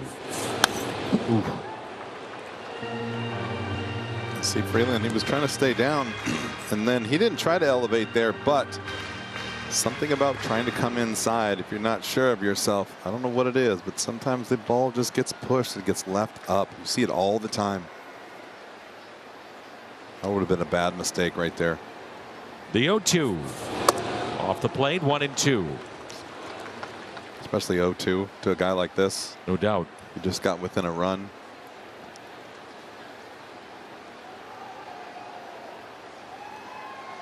And the 1-2 pitch to Albert Pujols. Didn't even taller net. Almost scorched. 112 off the bat. He might be getting locked in here for another one right here in this at bat.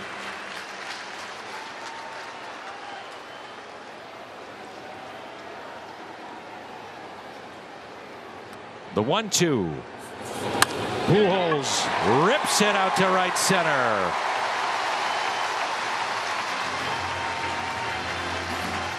See that swing right there? This is going to be good. We talked about this the other day. there's every now and then he tries to pull this ball because he knows to go deep. He wants to elevate to left field. When he was younger, he would take this double or drive the ball to center field and stay on it like he did there. That's what he has gotten away from, and that's what he is slowly getting back to. It can't always be the home run. This is a huge at-bat right here. Look at the swing. It's a 2-strike swing. This is the Albert Pujols that we watched for 10, 11 years here in St. Louis at the beginning. He's starting to feel it a little bit, playing more. But when he starts hitting the ball over there, look out. And so Brendan Donovan is the pinch runner. He did not want to come out of that game. I was just going to say, you can tell by his reaction. That's one he did not want to come out of. He's like, wait, I got one more at bat, maybe. Yeah. All due respect to Brendan Donovan. I wish he didn't come out. And that's in 100% respect. One-run game, and so there's a couple ways to look at this too, Jimmy. You could say, well, he may have one more chance to hit as we get a look at the Tommy Edman home run. But the other thing that he's saying, and this is StatCast powered by Google Cloud, it's a one-run game, and I want to get my best speed I can on the bases. Oh, for sure. So I see both ways. I mean, with Albert, it's going to take 2, maybe 3 hits to get him in. 2 homers. There's an 0-2 pitch to Tommy Edman. Pulled foul. I think, though, to your point of what you're saying with the at-bats, now you're starting to run out of games. I mean, you know, it's game number 115 tonight. The temptation is going to be, who is your best at-bat? And I don't care if it's lefty, righty, hard thrower. And the way he's swinging the bat, the answer is Albert Pujols. Starting to creep into the number 5 territory. Yep. It's almost getting to the point where how do you take him out of the lineup? And that's my point. And especially if you can do this at the end of the day, so you can maybe give somebody an at bat. Yes. In the later innings and get a runner in there. And the threat that he is just being at the on deck circle in the lineup.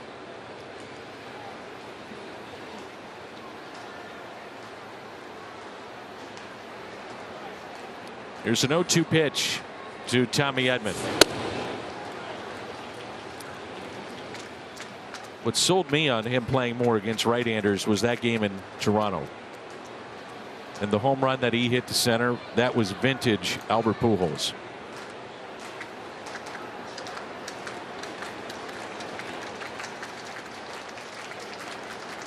And the 1-2 pitch to Tommy Edman. And a double play ball for 6-3 on the double play.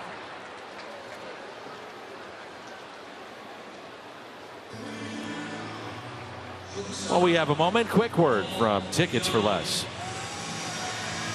Tickets for Less. For a better ticketing experience. Best seats, best prices, and no surprises at checkout.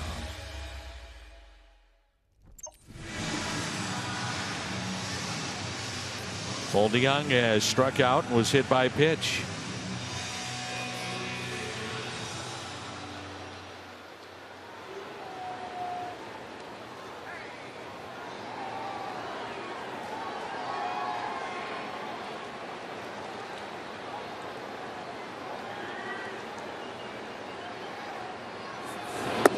And the first pitch taken low.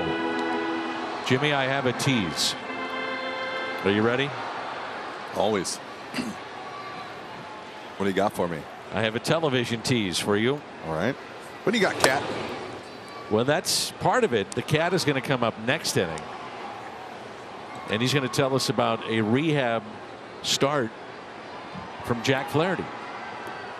Maybe video included. It's a television tease. And that pitch inside, 2-1.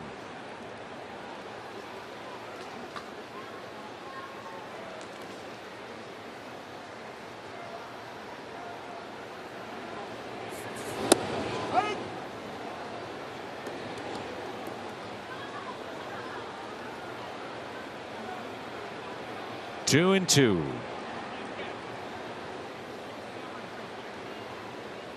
Ball with 5 home runs now this year. And a swing and a miss. And DeYoung strikes out for the 2nd time tonight. The Cat coming up.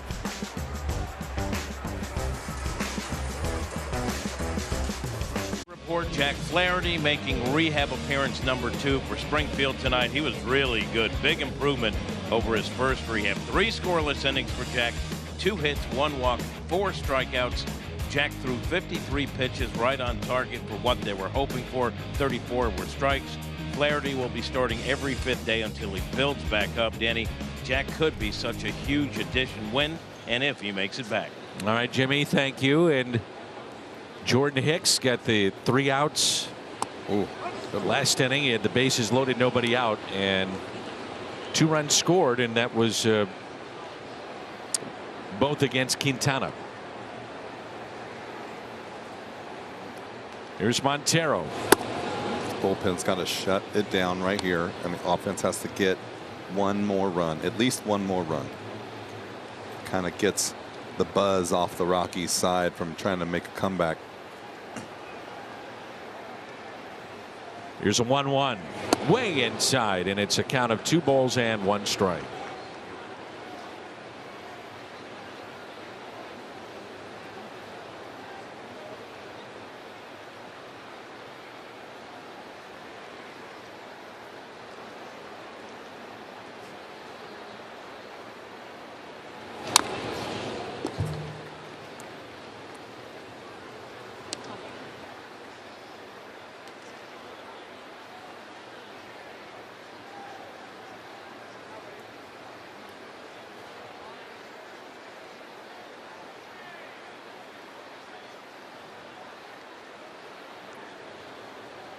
And the 2-2 pitch just got a piece.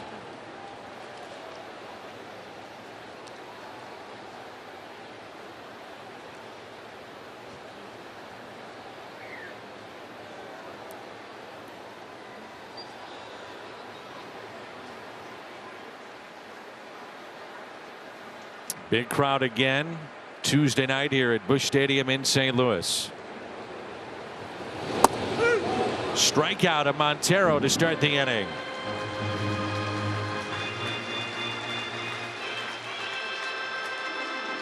Plaza Tire Service pitch tracks.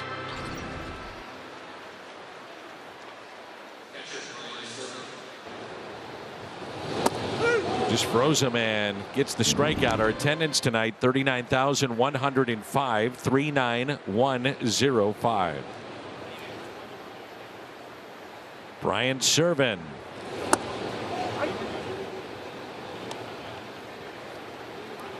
This guy was born in basically golfing heaven. Palm Desert, California. And he chose baseball. Yes, good choice. I've seen you swing the golf club. That was a while ago now. By the way, you chose the right sport. Yes, I did. I couldn't beat your 13-year-old. Jimmy, though, when you get into it, you get into it. As Hicks gets to the bag and the out. I'm going to get you playing again before too long. I'm getting there. This is pretty cool, too, with Winton Bernard. We talked about his long travels to get to this level. That's cool. Images on the knob of the bat with his mother, and he along with his late father. He said he wanted that on the bats to never forget the impact that those two made on him to get to the big leagues.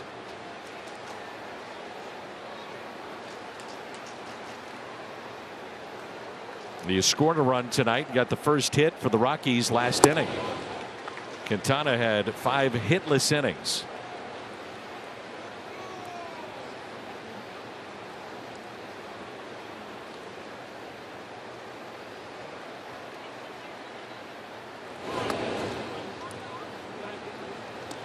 On the knob of the bat tonight. Sure, one of those pictures. It's awesome. It is.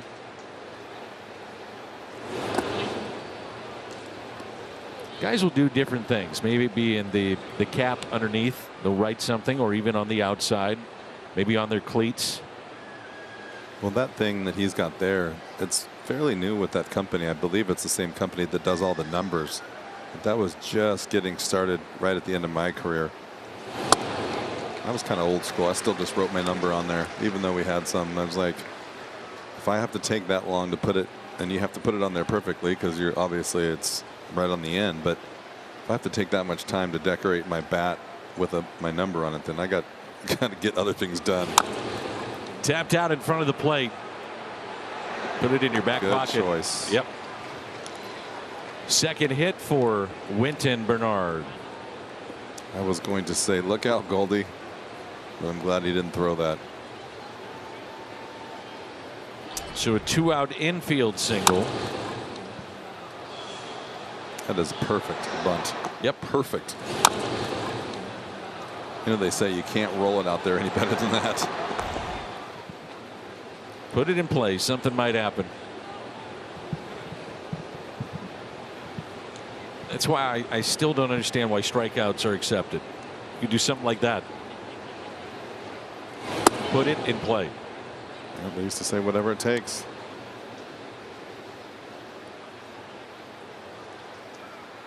So 2 outs and a runner at first.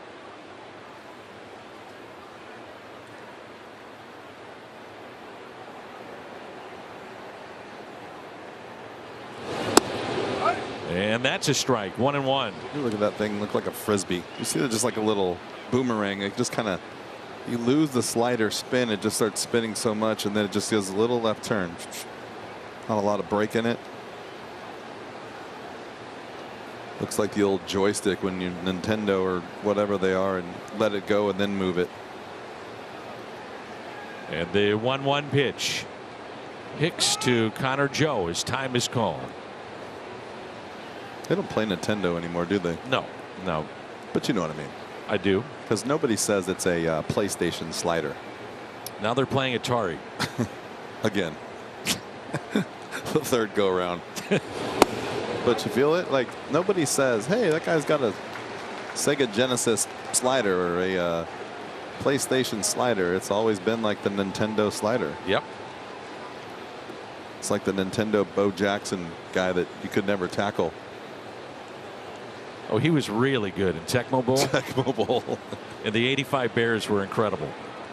Here's a 1-2 instead of check on the runner at first, Bernard.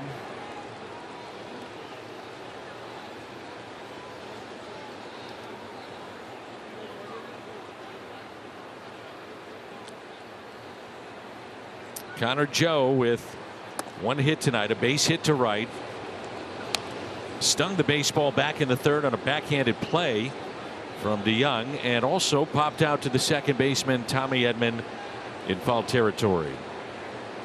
The tying run at first, go ahead run at the plate. Connor Joe with 5 home runs this year. The 2-2 runner goes, chance for Yachty, and a stolen base. The second for Bernard, puts himself in scoring position. It's had a nice ball game. Yeah, he got a really good jump right there, and really tough pitch for Yachty to throw. Not a lot of chances to get him out. He's gone, and that ball is down. It's funny is you see Yachty throw from almost every angle, and it's not ideal to backhand or short hop a ball, but somehow he comes up with it and gets rid of it as quick as anyone. And a 3-2 pitch. Ground ball left side, foul. Cardinals in their half of the 7th will have Molina, Nootbaar, and Carlson.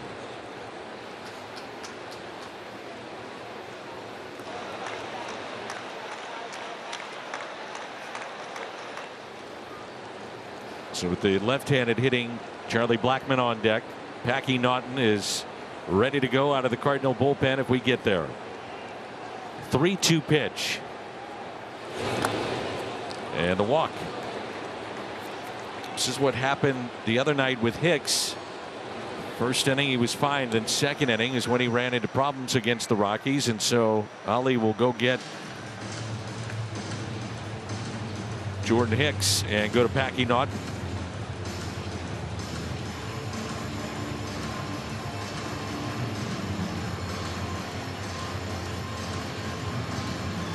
Packing on to face Charlie Blackmon with 2 runners on when we come back.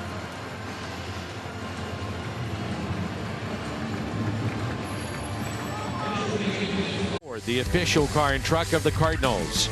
Siteman Cancer Center, national leaders in cancer. And presented by Budweiser. This Bud's for you.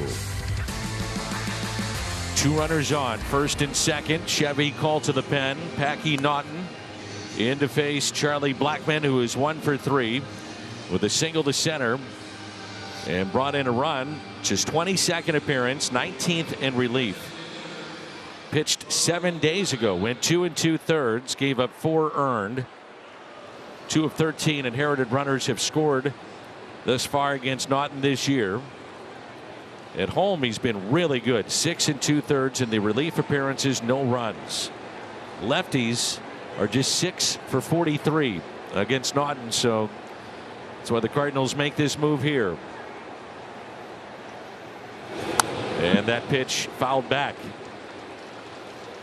Why do you think the lefties have struggled with Naughton? I mean, he hides the ball well, crossfire a little bit. I think he is. He is a little sneaky. I think the velocity sometimes isn't there, but he really does a good job with, I think, location. I think hiding the ball. From what I'm watching, the ball gets on guys quickly. I'm actually surprised that the righties are hitting so well, because I feel like he hasn't ever really been in a lot of trouble. You know, it's not like you see him like he comes out of the bullpen and you're like, oh no. You know, there's other guys that are like that. I mean, he does have a 4.9 ERA, but it doesn't seem like, oh, here we go again kind of guy. You know what I mean? It's like, oh yeah, he's usually right in the thick of it, and he's usually, you can count on him. Works from that first base side of the rubber, and the 1-1 pitch to Blackmon. Thanks.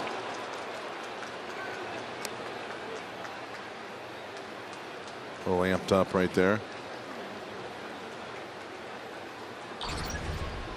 The ball's close. Ball gets away right there. 2-seamer.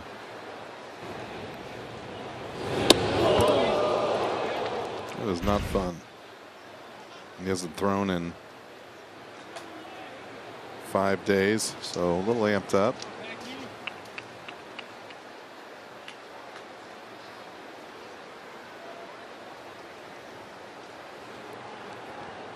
And the 2-1 pitch to Blackmon. Hammers it into the gap into right center. And off the wall. 1 run is in. The game is tied. Here comes another, and Charlie Blackmon. A 2-run double has put the Rockies on top 4-3. Yeah, you can't do that to a veteran good hitter like that. You cannot throw a ball up and in and then just throw a sloppy slider. Everybody in the ballpark knows you're coming back with a slider, so you better throw a good one. And he didn't.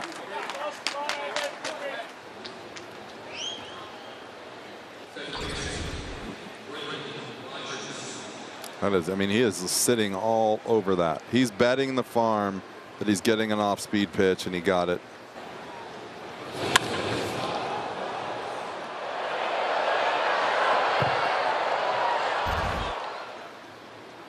There's Brendan Rodgers, and a ground ball that's hit to short, taken by Paul DeYoung. We stretch, and the Cardinals have to come back tonight. Charlie Blackmon has put the Rockies on top, and it's 4-3.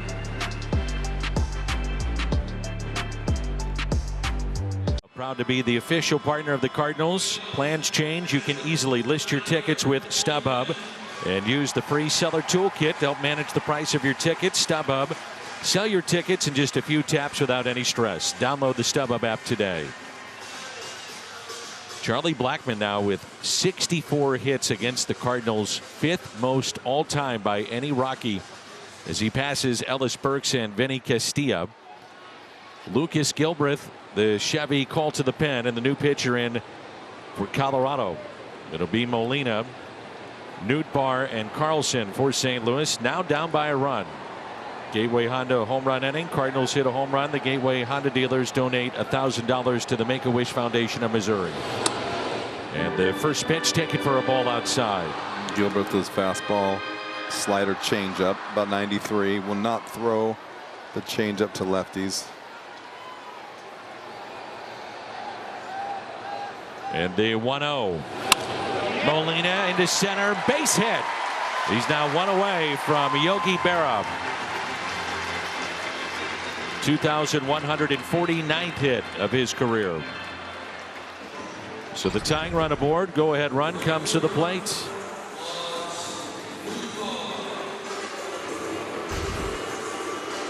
Elevated fastball again right there. Nootbaar is struck out and fly to right. Cardinals trailing 4-3 in the home half of the 7th. The Brewers leading 3-2 in the top of the 6th. And the first pitch, a fastball and a strike. Dylan Carlson on deck.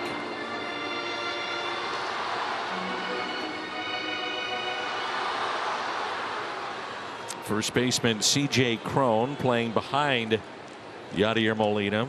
He's telling him to back up, and he's going to swipe it. Seen one error committed in this game. That was the throwing error back in the 3rd, and the 19th error by Colorado since the All-Star break. That's most in the National League. Something to consider.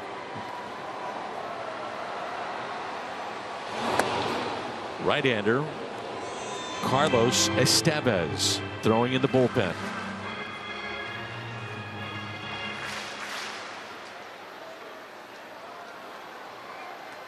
'43rd appearance for Gilbreth.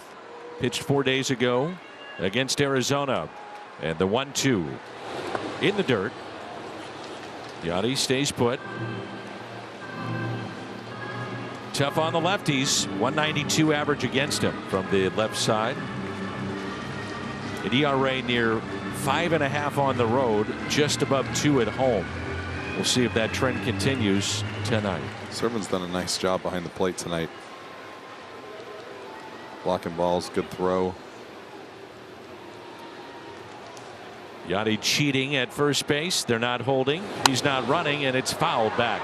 In the booth. Oh. Let's take a look, Jimmy. That's got to be close. In the radio booth right there. That's awfully close. I bet you they were hiding.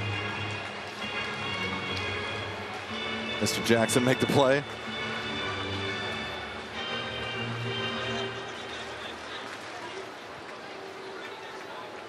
Went into the booth, we're told.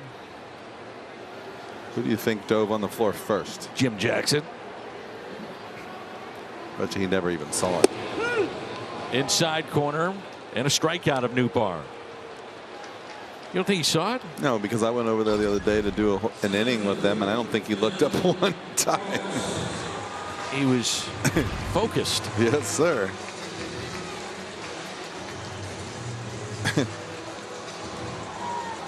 There's Dylan Carlson.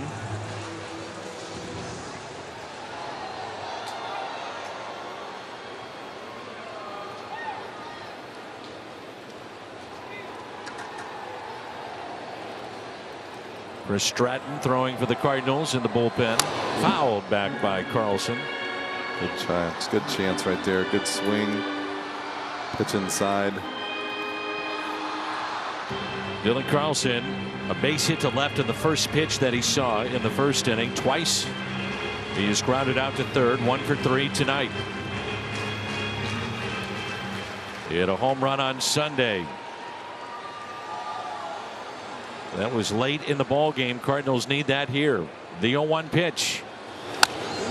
And he lines it foul down the right field line and snaps back at the bat. 0-2.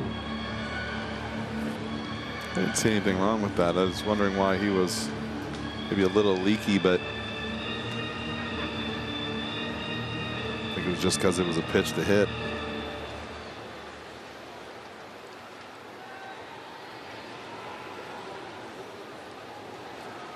Nothing in 2 the count. O'Neill on deck.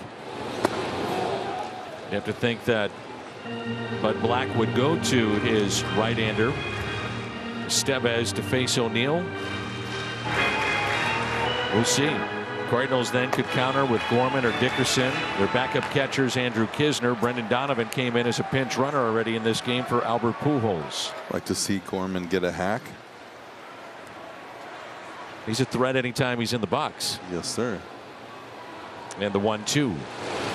Up the middle, base hit. Sneaks on past Iglesias. And Molina will stop at second base. Dylan was halfway to second. He was. He was ready to lap him.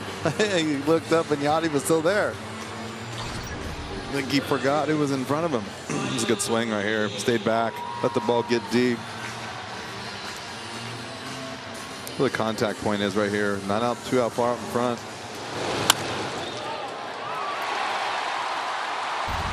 That's where that breaking ball has to go. And if it's down like that, it has to go up the middle. So 2-hit night for Carlson. O'Neill with 2 hits. And now time called. They want to talk it over. Darryl Scott, an old teammate in minor leagues. Old closer right there. Well, we have a moment. Quick word from Jack in the Box. Mix good sauce with my new spicy good sauce for spicy good sauce. Now Raboski came in our booth earlier tonight and told us about the passing of Carla Bogard. We want to wish the Bogards, their great family, our deepest condolences. Passing of Carla Bogard. Very good friends with Al, and the Bogards have been in the booth many times, so very sad to hear that. So Yachty is coming out of the game. The pinch run with Corey Dickerson.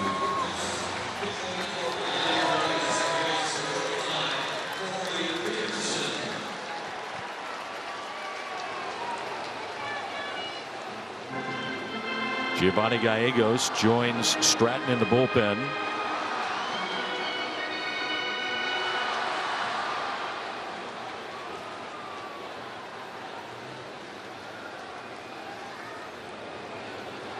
And the first pitch, a swing and a miss by O'Neill.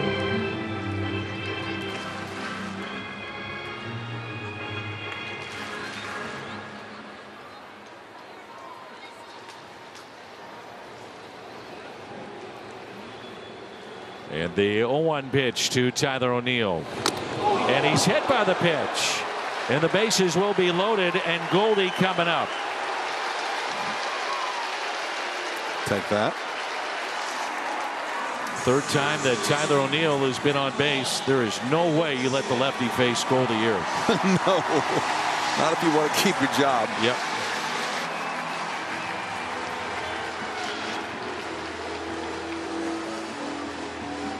Bud Black to his pen. The base is loaded when we come back. And the Cardinals down by a run. Schmidt, who is 4 for 13 with a pair of doubles against this right-hander. Goldie has a grand slam earlier this year as a walk-off. He's got 7 in his career. The BJC difference maker, Paul Goldschmidt, who's already homered here tonight. Fly to center, struck out looking, and then a 2-run homer. One of the highest balls we've seen hit this year. And it carried out of here for number 29, and number 30 would be sweet right now. Inning started with a base hit by Molina.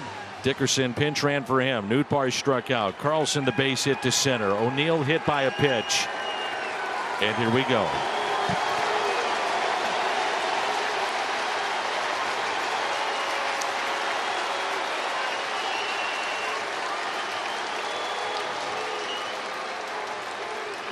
The first pitch.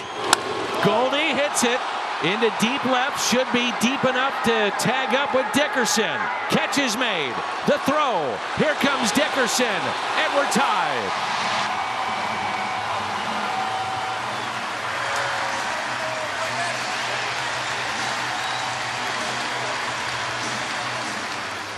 Paul Goldschmidt has driven in 3 tonight. He's up to 92. To me, or did that ball from up here look like it was blasted from behind?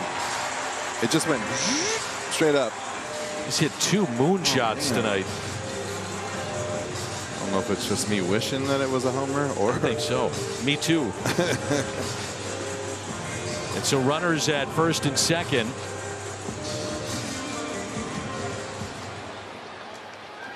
Stratton sits. Gallegos the only one throwing, and here's Arenado, who's singled to left. He's popped out and lined out. And the first pitch popped up. Servan out of play. Watch out, Nelly. Well, that was right by Nelly. Right behind him. Look at him. Somebody catch the ball. He's got his man purse with him. He's got his man purse. He's got his lawyer. Got his financial advisor. He's got everyone with him.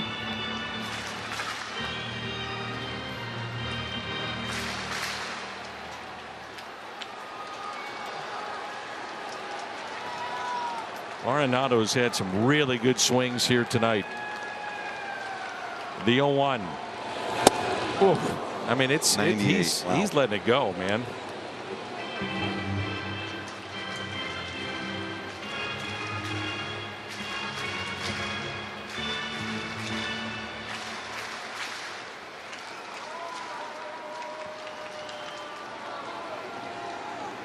And the 0-2 pitch. Oof. Talking with Ollie the other day, and he said this guy right here might be the most competitive human being I have ever been around. He said he is just as competitive and wants to win more than anybody I've ever been around.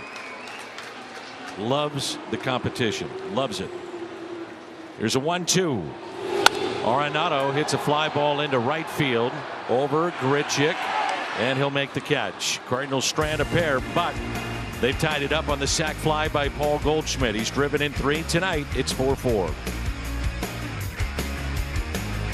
Hit the Rockies 9-6 in this ball game, and Jose Quintana had no hits allowed through 5, and then 4 straight in the 6th. But again, giving the Cardinals a very good chance to win this game. Yeah, he did. 5 innings with the 4 hits, like you said. Just the 2 runs, not bad. It's too bad that it all came right at the end there, though.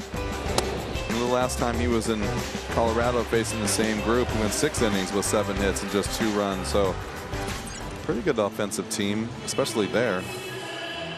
Kind of holding it down, which I thought was pretty impressive tonight.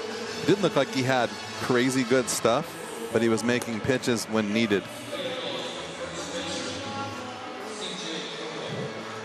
Andrew Kisner is now the catcher.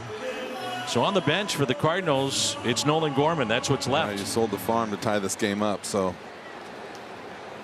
right now, if you're Ollie, you're hoping for a big time win.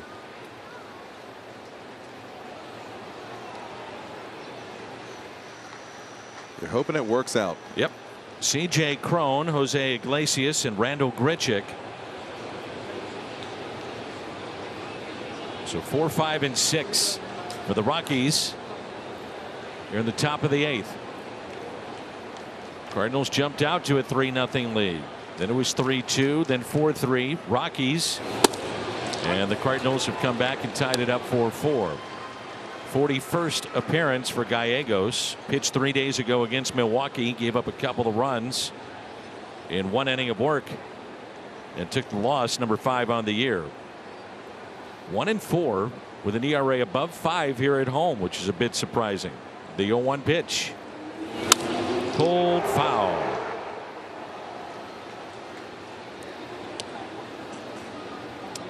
Tough on the righties. 169, 284 the lefties. And last year is a lot of the reverse splits that you saw. It is interesting that he is pitched poorly at home. You would think, obviously, that it works the other way, but sometimes you watch him pitch, you just think he's cruising along, and then pow. Yeah. You're saying, what just happened? And the 0-2 in the dirt. 1-2.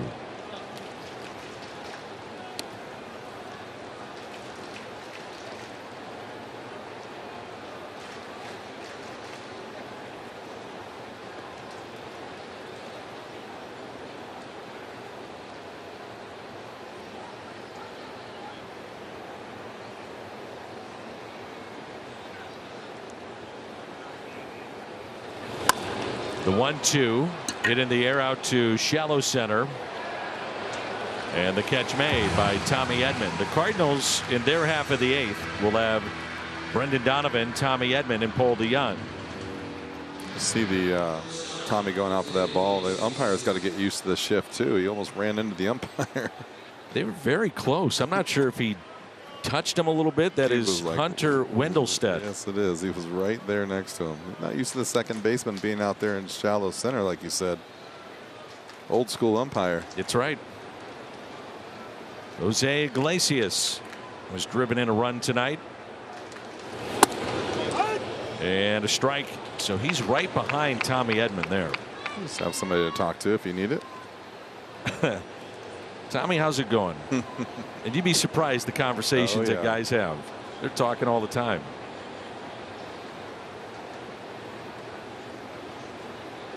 And the 0-1 pitch. Hit out of play. 0-2.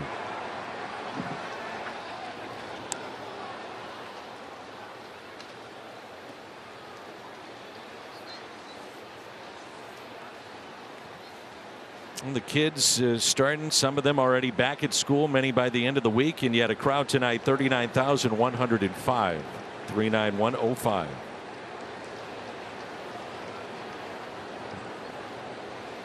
And the 0-2 pitch. Cardinals will go out on the road after this series and take on Arizona in the weekend, and then 5 games in 4 days against the Cubs. And then St. Louis will return home. Hall of Fame weekend. And this place, I guarantee it's going to be packed. The world champs are in town. The Atlanta Braves. Just a brief 3-game set, then back out on the road for 3 games against Cincinnati. A lot of English on that baseball. Gallegos makes the play, and that's out number 2. The one thing I love about Gallegos, though, he throws the ball to first base great all the time. He just has that easy little, you don't worry about him getting a comebacker. Look at the dirt right there from pounding it in the ground.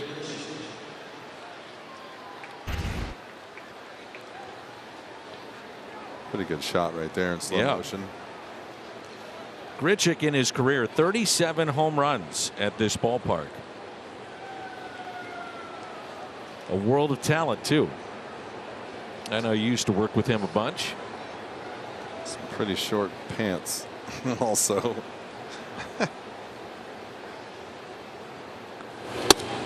He did not used to wear his pants in St. Louis like that, and I'm not so sure they would have allowed him to do that. I'm not really sure those are pants. I'm trying to figure out, like, when you slide, what do you do with your knees? Because my knees used to get tore up. Ground can be hard.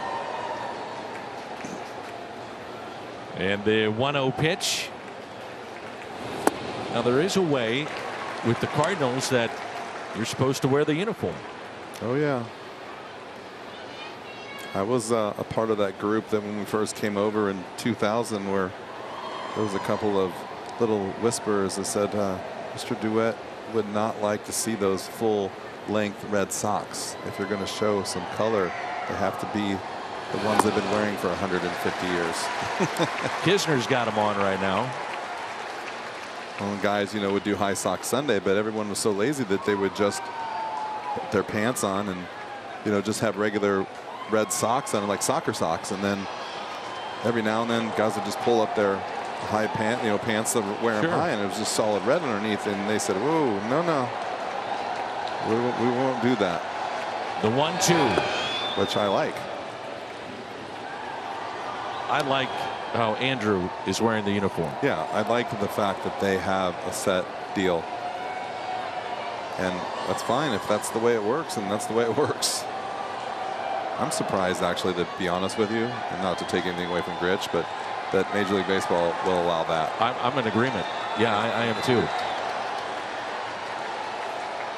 And the 2-2. Swing and a miss. Gallegos gets the strikeout. And a 1-2-3 inning. We're midway through 8. Game 1 of the 3-game series, tied at 4. 6. Blackman 2 for 4. He's driven in 3. Goldie is driven in 3. Quintana went 5. And we're tied up 4-4. Estevez came in with the bases loaded back in the 7th inning and 1 out. Got a sac fly off the bat of Goldie, then Arenado flied out. And the threat was through. There's Brendan Donovan. And Donovan hits a fly ball to center. And the catch made.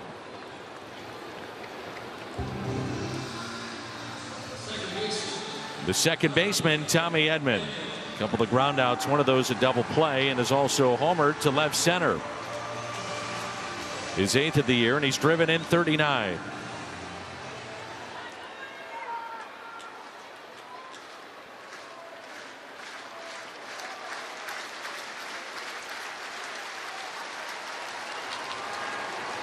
And the first pitch, a strike on the outside corner.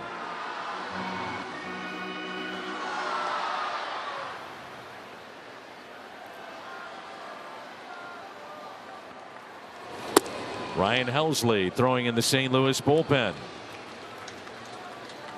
How nice would it be to score here? Oh. And not have to go around another time. The 1-1 off the end of the bat and out of play. And a Souvenir.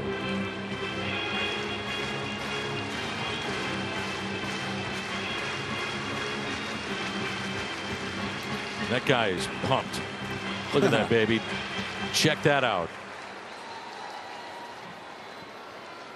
Came to the ballpark, brought my glove. I got a ball. That's fouled back just below us. Radio booth got some action tonight. They do. That didn't quite make it over there, though. It didn't? No. Bounced on the pan below right there.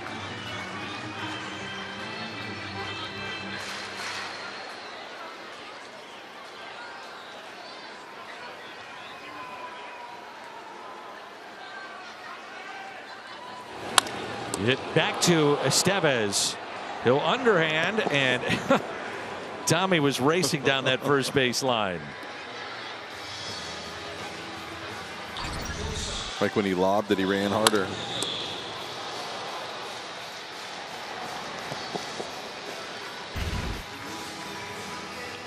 There's Paul DeYoung, who's been hit by a pitch and a couple of strikeouts.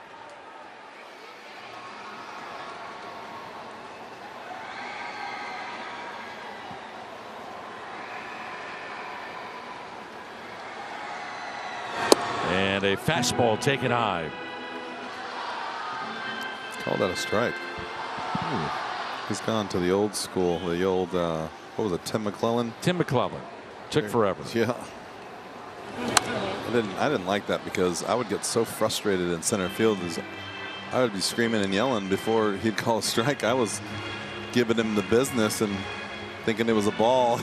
He'd call it later. I was like, sorry. Second base umpire turned around, look at me. I'm like, oh, not me. Yeah, it was me. I'm sorry. Fouled back. Good cut. Out. I saw last night Ohtani was on the mound and the catcher just kind of, I mean, it was a soft throw back to him, but Ohtani at the last second puts his glove up, protects his face, gets the ball, gets away, and the runner at first advanced because the ball was still in play. Oh. Did he throw it up in the lights maybe?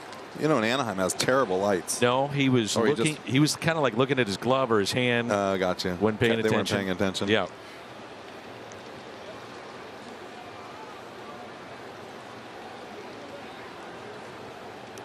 The 1-2. 2 balls and 2 strikes. So that highlight of Jake Peavy when he was in Frisco and the catcher kind of threw the ball when he wasn't looking. He was yelling at somebody and the ball landed right in the glove. He never saw it. He had his glove on his hip and it just went right in the glove. And catcher was screaming, "Look out!" And then there's some umpires that want to show you that they played the game, so they're going to fire it back at 52 miles an hour. Those days are gone, though. They don't do that anymore. No.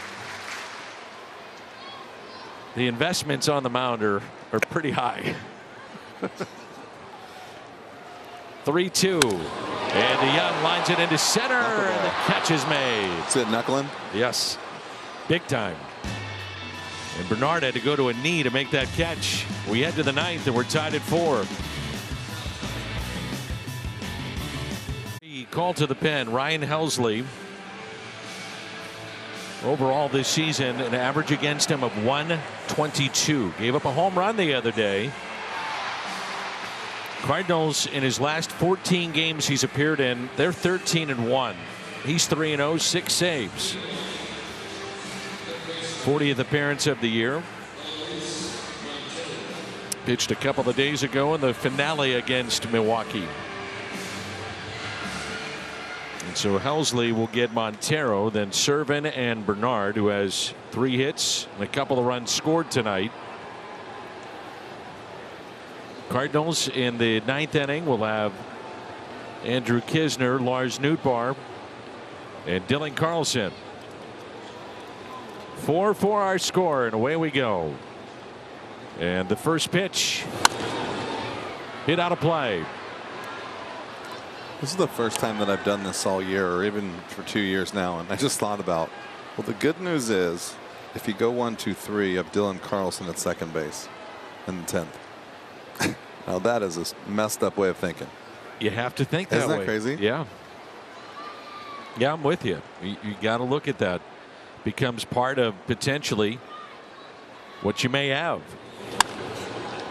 The fly ball out to center, backing up the aforementioned Carlson, and the out. I wonder if baseball will take a look at this, saying, hey, we'll play the 10th inning, maybe the 11th straight up. Yeah. And then once we get to that part, let's put a ghost runner out there and let's get it done. I don't mind it in the way that the game is going to end quicker. I think that benefits. I mean, I don't love the changes. I don't love the new school of baseball, and that's just not the only one part of it. But I do like that the game is going to end faster for multiple reasons, fans included, bullpens, players, you know, the length of the game. I think especially the bullpens. I mean, you could have a guy go out there and give you 4 or 5 scoreless, and his reward is a ticket to Memphis. Yeah. Happened all the time. Or you could end up using a starter that's on his in-between day because you've gone so long.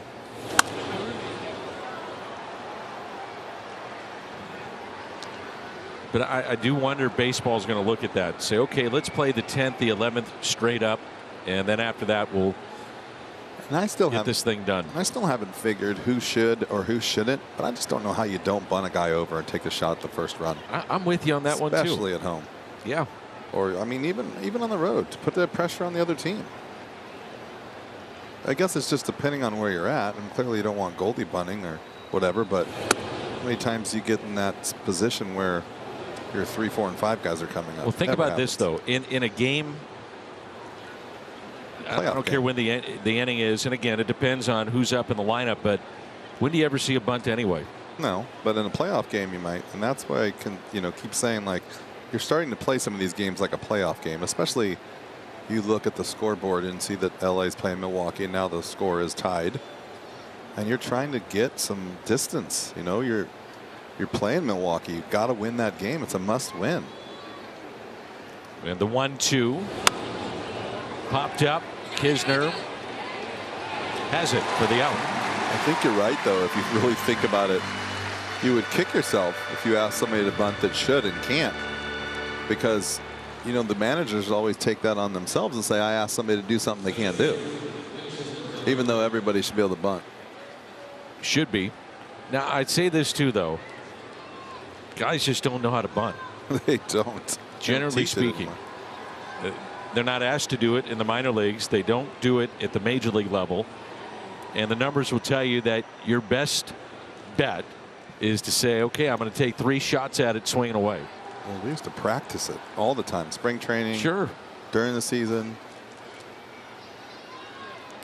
But I tend to agree with you. I wish you just find a way to get that runner to third. And at that point, then the infield is in. Everything happens with 1 out. Then I got a pretty good shot. I wonder how many times, too, if you just sold the farm on taking a shot at stealing that very first pitch. Tommy did it the guys other that day. are running that know what they're doing.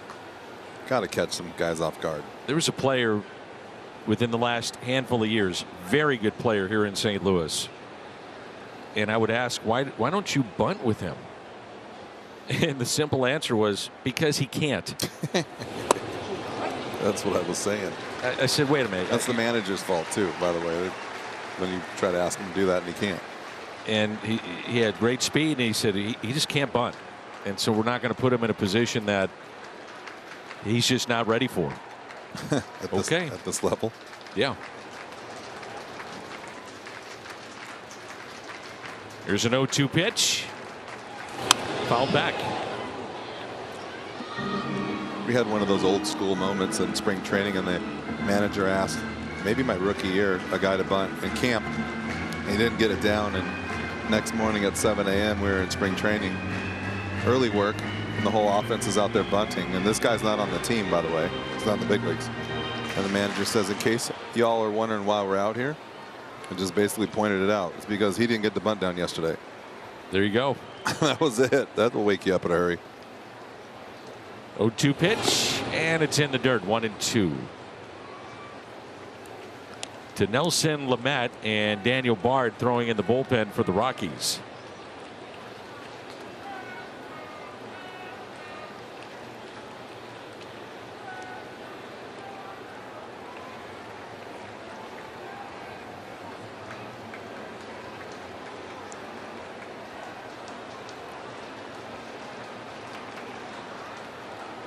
And the 1-2 pitch by Helsley.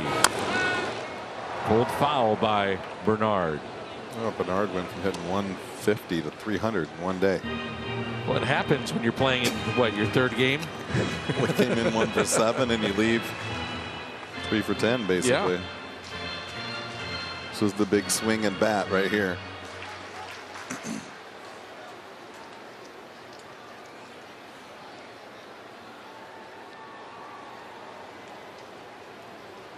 The 1-2 pitch. Swing and a miss, and he struck him out. And a chance to win it for St. Louis when we come back. Those two are fired up as Dinelson Lamet is in for the Rockies. Chevy called to the pen. His 17th appearance, 4th with the Rockies. Pitched 2 days ago against Arizona, went 2 innings, gave up a hit. Lamet was part of the Josh Hader deal, and he goes to Milwaukee, and Milwaukee releases him, and Colorado's given him a shot, and so far so good. He was in the top 5 of the Cy Young vote in the shortened season of 2020, and then was looking for a home and winds up with the Rockies. Interesting too, letting him go. 95-mile-an-hour average fastball with a slider. Good arm. And the Cardinals will have Kisner, Lars Nootbaar, and Dylan Carlson.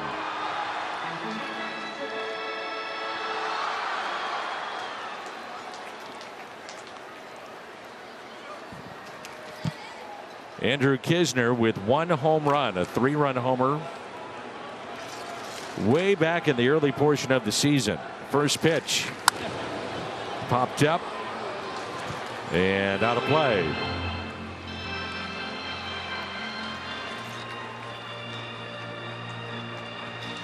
Andre Palante throwing in the St. Louis bullpen.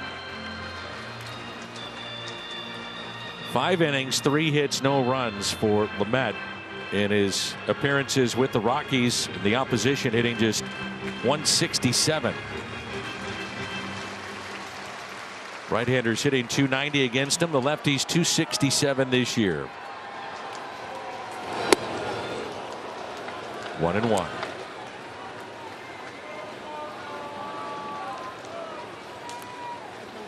Cardinals winners of 10 of their last 11 at home.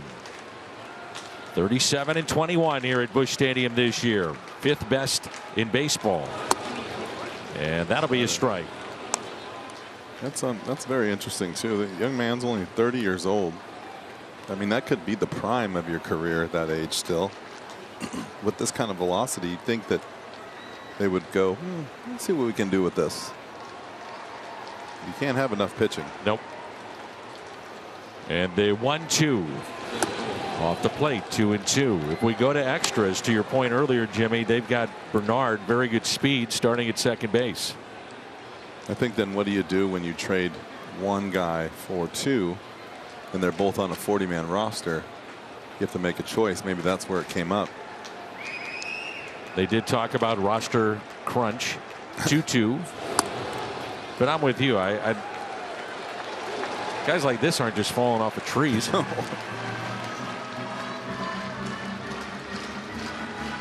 3-2 the count on Kisner, his first plate appearance tonight.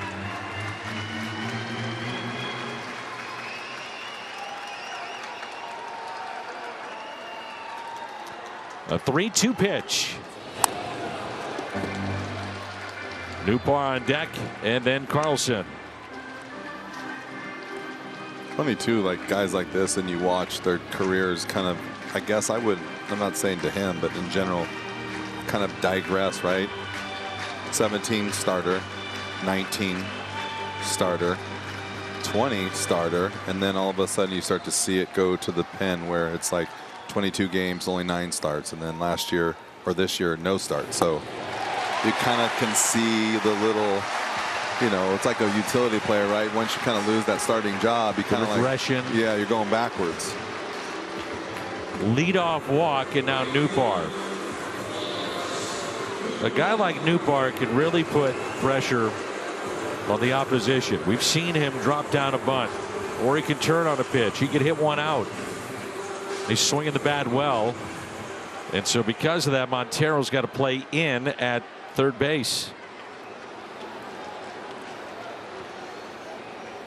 Yeah, I don't know if I would want to be that close with this guy throwing 97.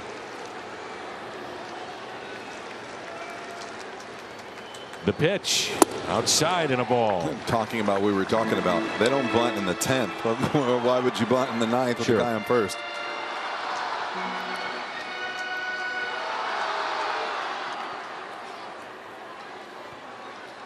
Lars Newbar is hitless tonight. Couple of strikeouts and fly to right field. And the 1-0 pitch. Way out in front. 1 ball and 1 strike.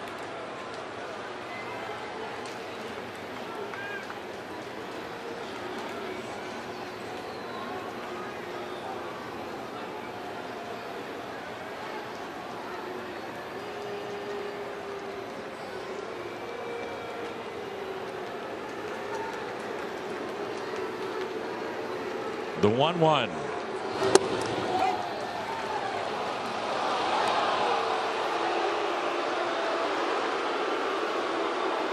Some saying Newt, others booing. I think that was a boo right there. That was pulled down into the zone by Servin.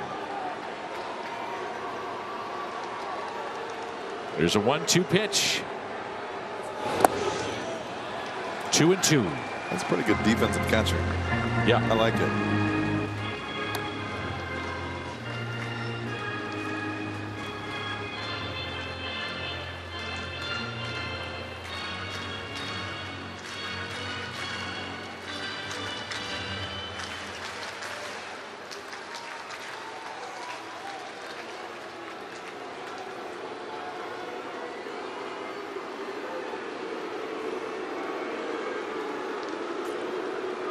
The 2-2. Because of what you said, Jimmy, this becomes a chancy play potentially to start the runner here. Newbar has a propensity at times to swing and miss, but you could be avoiding a double play, hits a ball in the gap, and you never know what happens. 3-2. Not running, and the pitch is taken inside. Is it bounced as well? And all of a sudden, it's back-to-back walks. Oh, that'll get you out of favor in a hurry, won't it? Big time. Especially with the ball 4 on the slider. The Rockies are 51-66. Bud Black in his 6th season, and one of the things I'm sure he's trying to figure out is what do I have currently on my roster. I'm trying to win games, but yet I want to find out about certain players like Dinelson Lamet.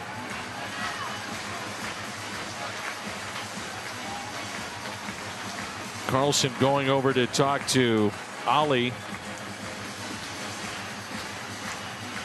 You swing away. Do you bunt? Get a pitch? Maybe after that, if you fall behind, we're looking at 0-1. You're going to try to bunt, whatever. I mean, all those things. Yeah, I'm willing to bet he was asking if they shift, which they can't because the runner's on second, but maybe if they give it, want me to try. This is where Dylan Carlson, with runners at first and second, we've seen it so many times with the shortstop Iglesias near the bag at second, just guide a base hit into left. Huge hole on that left side. The winning run is Kisner. He's at second base. Corners charging in. And Carlson showing bunt. And they're bringing Crone in, a right-handed thrower, to try to get the wheel play and get that runner at third. Cardinals 0 for 4 with runners in scoring position tonight. Yeah, he's got to get down in there with his legs and make it easy for his hands to work if he's going to bunt. The 1-0. Lamet can't find the strike zone. Amazing how many pitches you can take when you're bunting because you're still and you're right there in the strike zone. You're taking borderline pitches.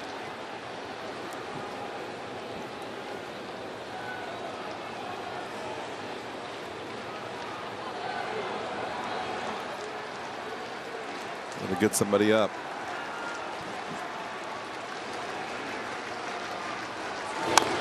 The bunt is down. Lamet spins, throws, and almost threw wide. And the bases are loaded and nobody out. You can see that coming. Oh, yeah. Don't set your feet. He had plenty of time there, too. All he has to do is stop and flip the ball over there. Dylan's out. We'll see how Bud Black wants to play this with the bases loaded, nobody out, bringing an outfielder potentially. It's a good job by Dylan Carlson. He bunts the ball first and then runs. So they're lucky this game isn't over. That was going to be close. Got to bring an outfielder in, I would think.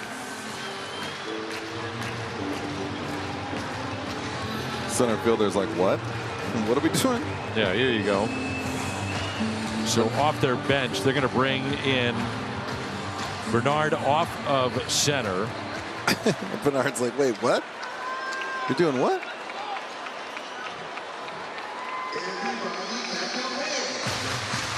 You're going to put Blackman in center? No, you're going to have 5 infielders here. I mean, you just got to give him left field, right? And then just I think you give him left field because I'm saying because if he hits anything to left field, it's going to be hard. Good point. So 5 infielders here. Hampson is in. The bases loaded. Nobody out. Tyler O'Neill at the plate. First pitch. Inside. All you have to do is hit a fly ball the other way. You just guide it if you have to. Just stick your bat out there. Easier said than done, but that's the mentality. Well, you don't chase. You don't try to do too much. 2-0. This young man's having a tough time finding the strike zone. Mr. Black is not too excited right now. Not sure I blame him. Got a lot of guys out there, though, participating in this infield drill. 2-0 pitch. 2-1.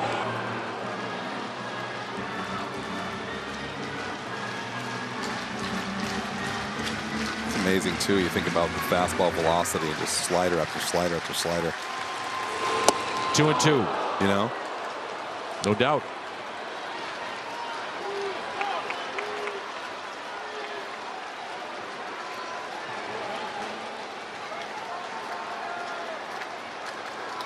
Two balls, 2 strikes with the bases loaded here in the bottom of the 9th. It hits O'Neill, and the game is over. Hit by pitch. The Cardinals walk it off. Look at Buddy. He is not happy.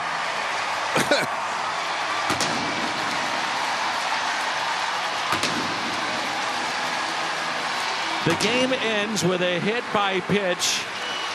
O'Neill hit for the second time tonight. The Cardinals win it 5-4, and it's win number 64 on the year. What a crazy game. Just when you think everything's going smooth, you give up a few hits in a row. You lose your starter. You lose the lead. You come back. And then a hit by pitch to win the game. Who knew?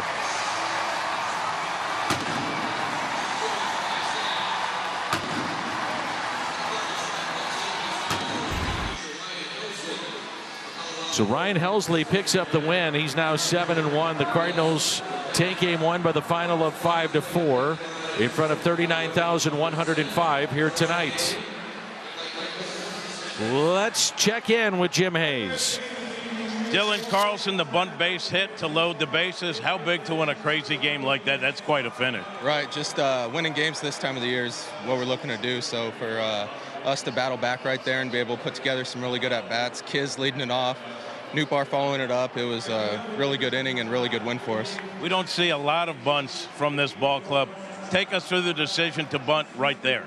Yeah, I mean, you know, got to get some guys in scoring position with the middle of our lineup coming up. Felt it was right, you know, obviously sacrifice, move the guys up, and, you know, I'm pretty comfortable doing it. So I got into a good count, got a pitch I could bunt, and got it down. You guys are on a roll right now in a close game. What's the confidence level that you guys will pull it out? Yeah, no, we're a confident group, as you mentioned, whether we're trailing or winning. So just keep taking good at bats, keep playing good ball, keep playing good defense, and focusing on the little things. And we're just coming out here and competing every night. Keep it going. Thanks for the time. Thanks. All right, Danny. Dylan Carlson. Jimmy, thank you. The fifth walk-off of the season for the Cardinals. Take them any way you can get them. A couple of walks, then the bunt, and a hit by pitch. Game over. Cardinals win it by the final of 5-4, and the postgame show is next.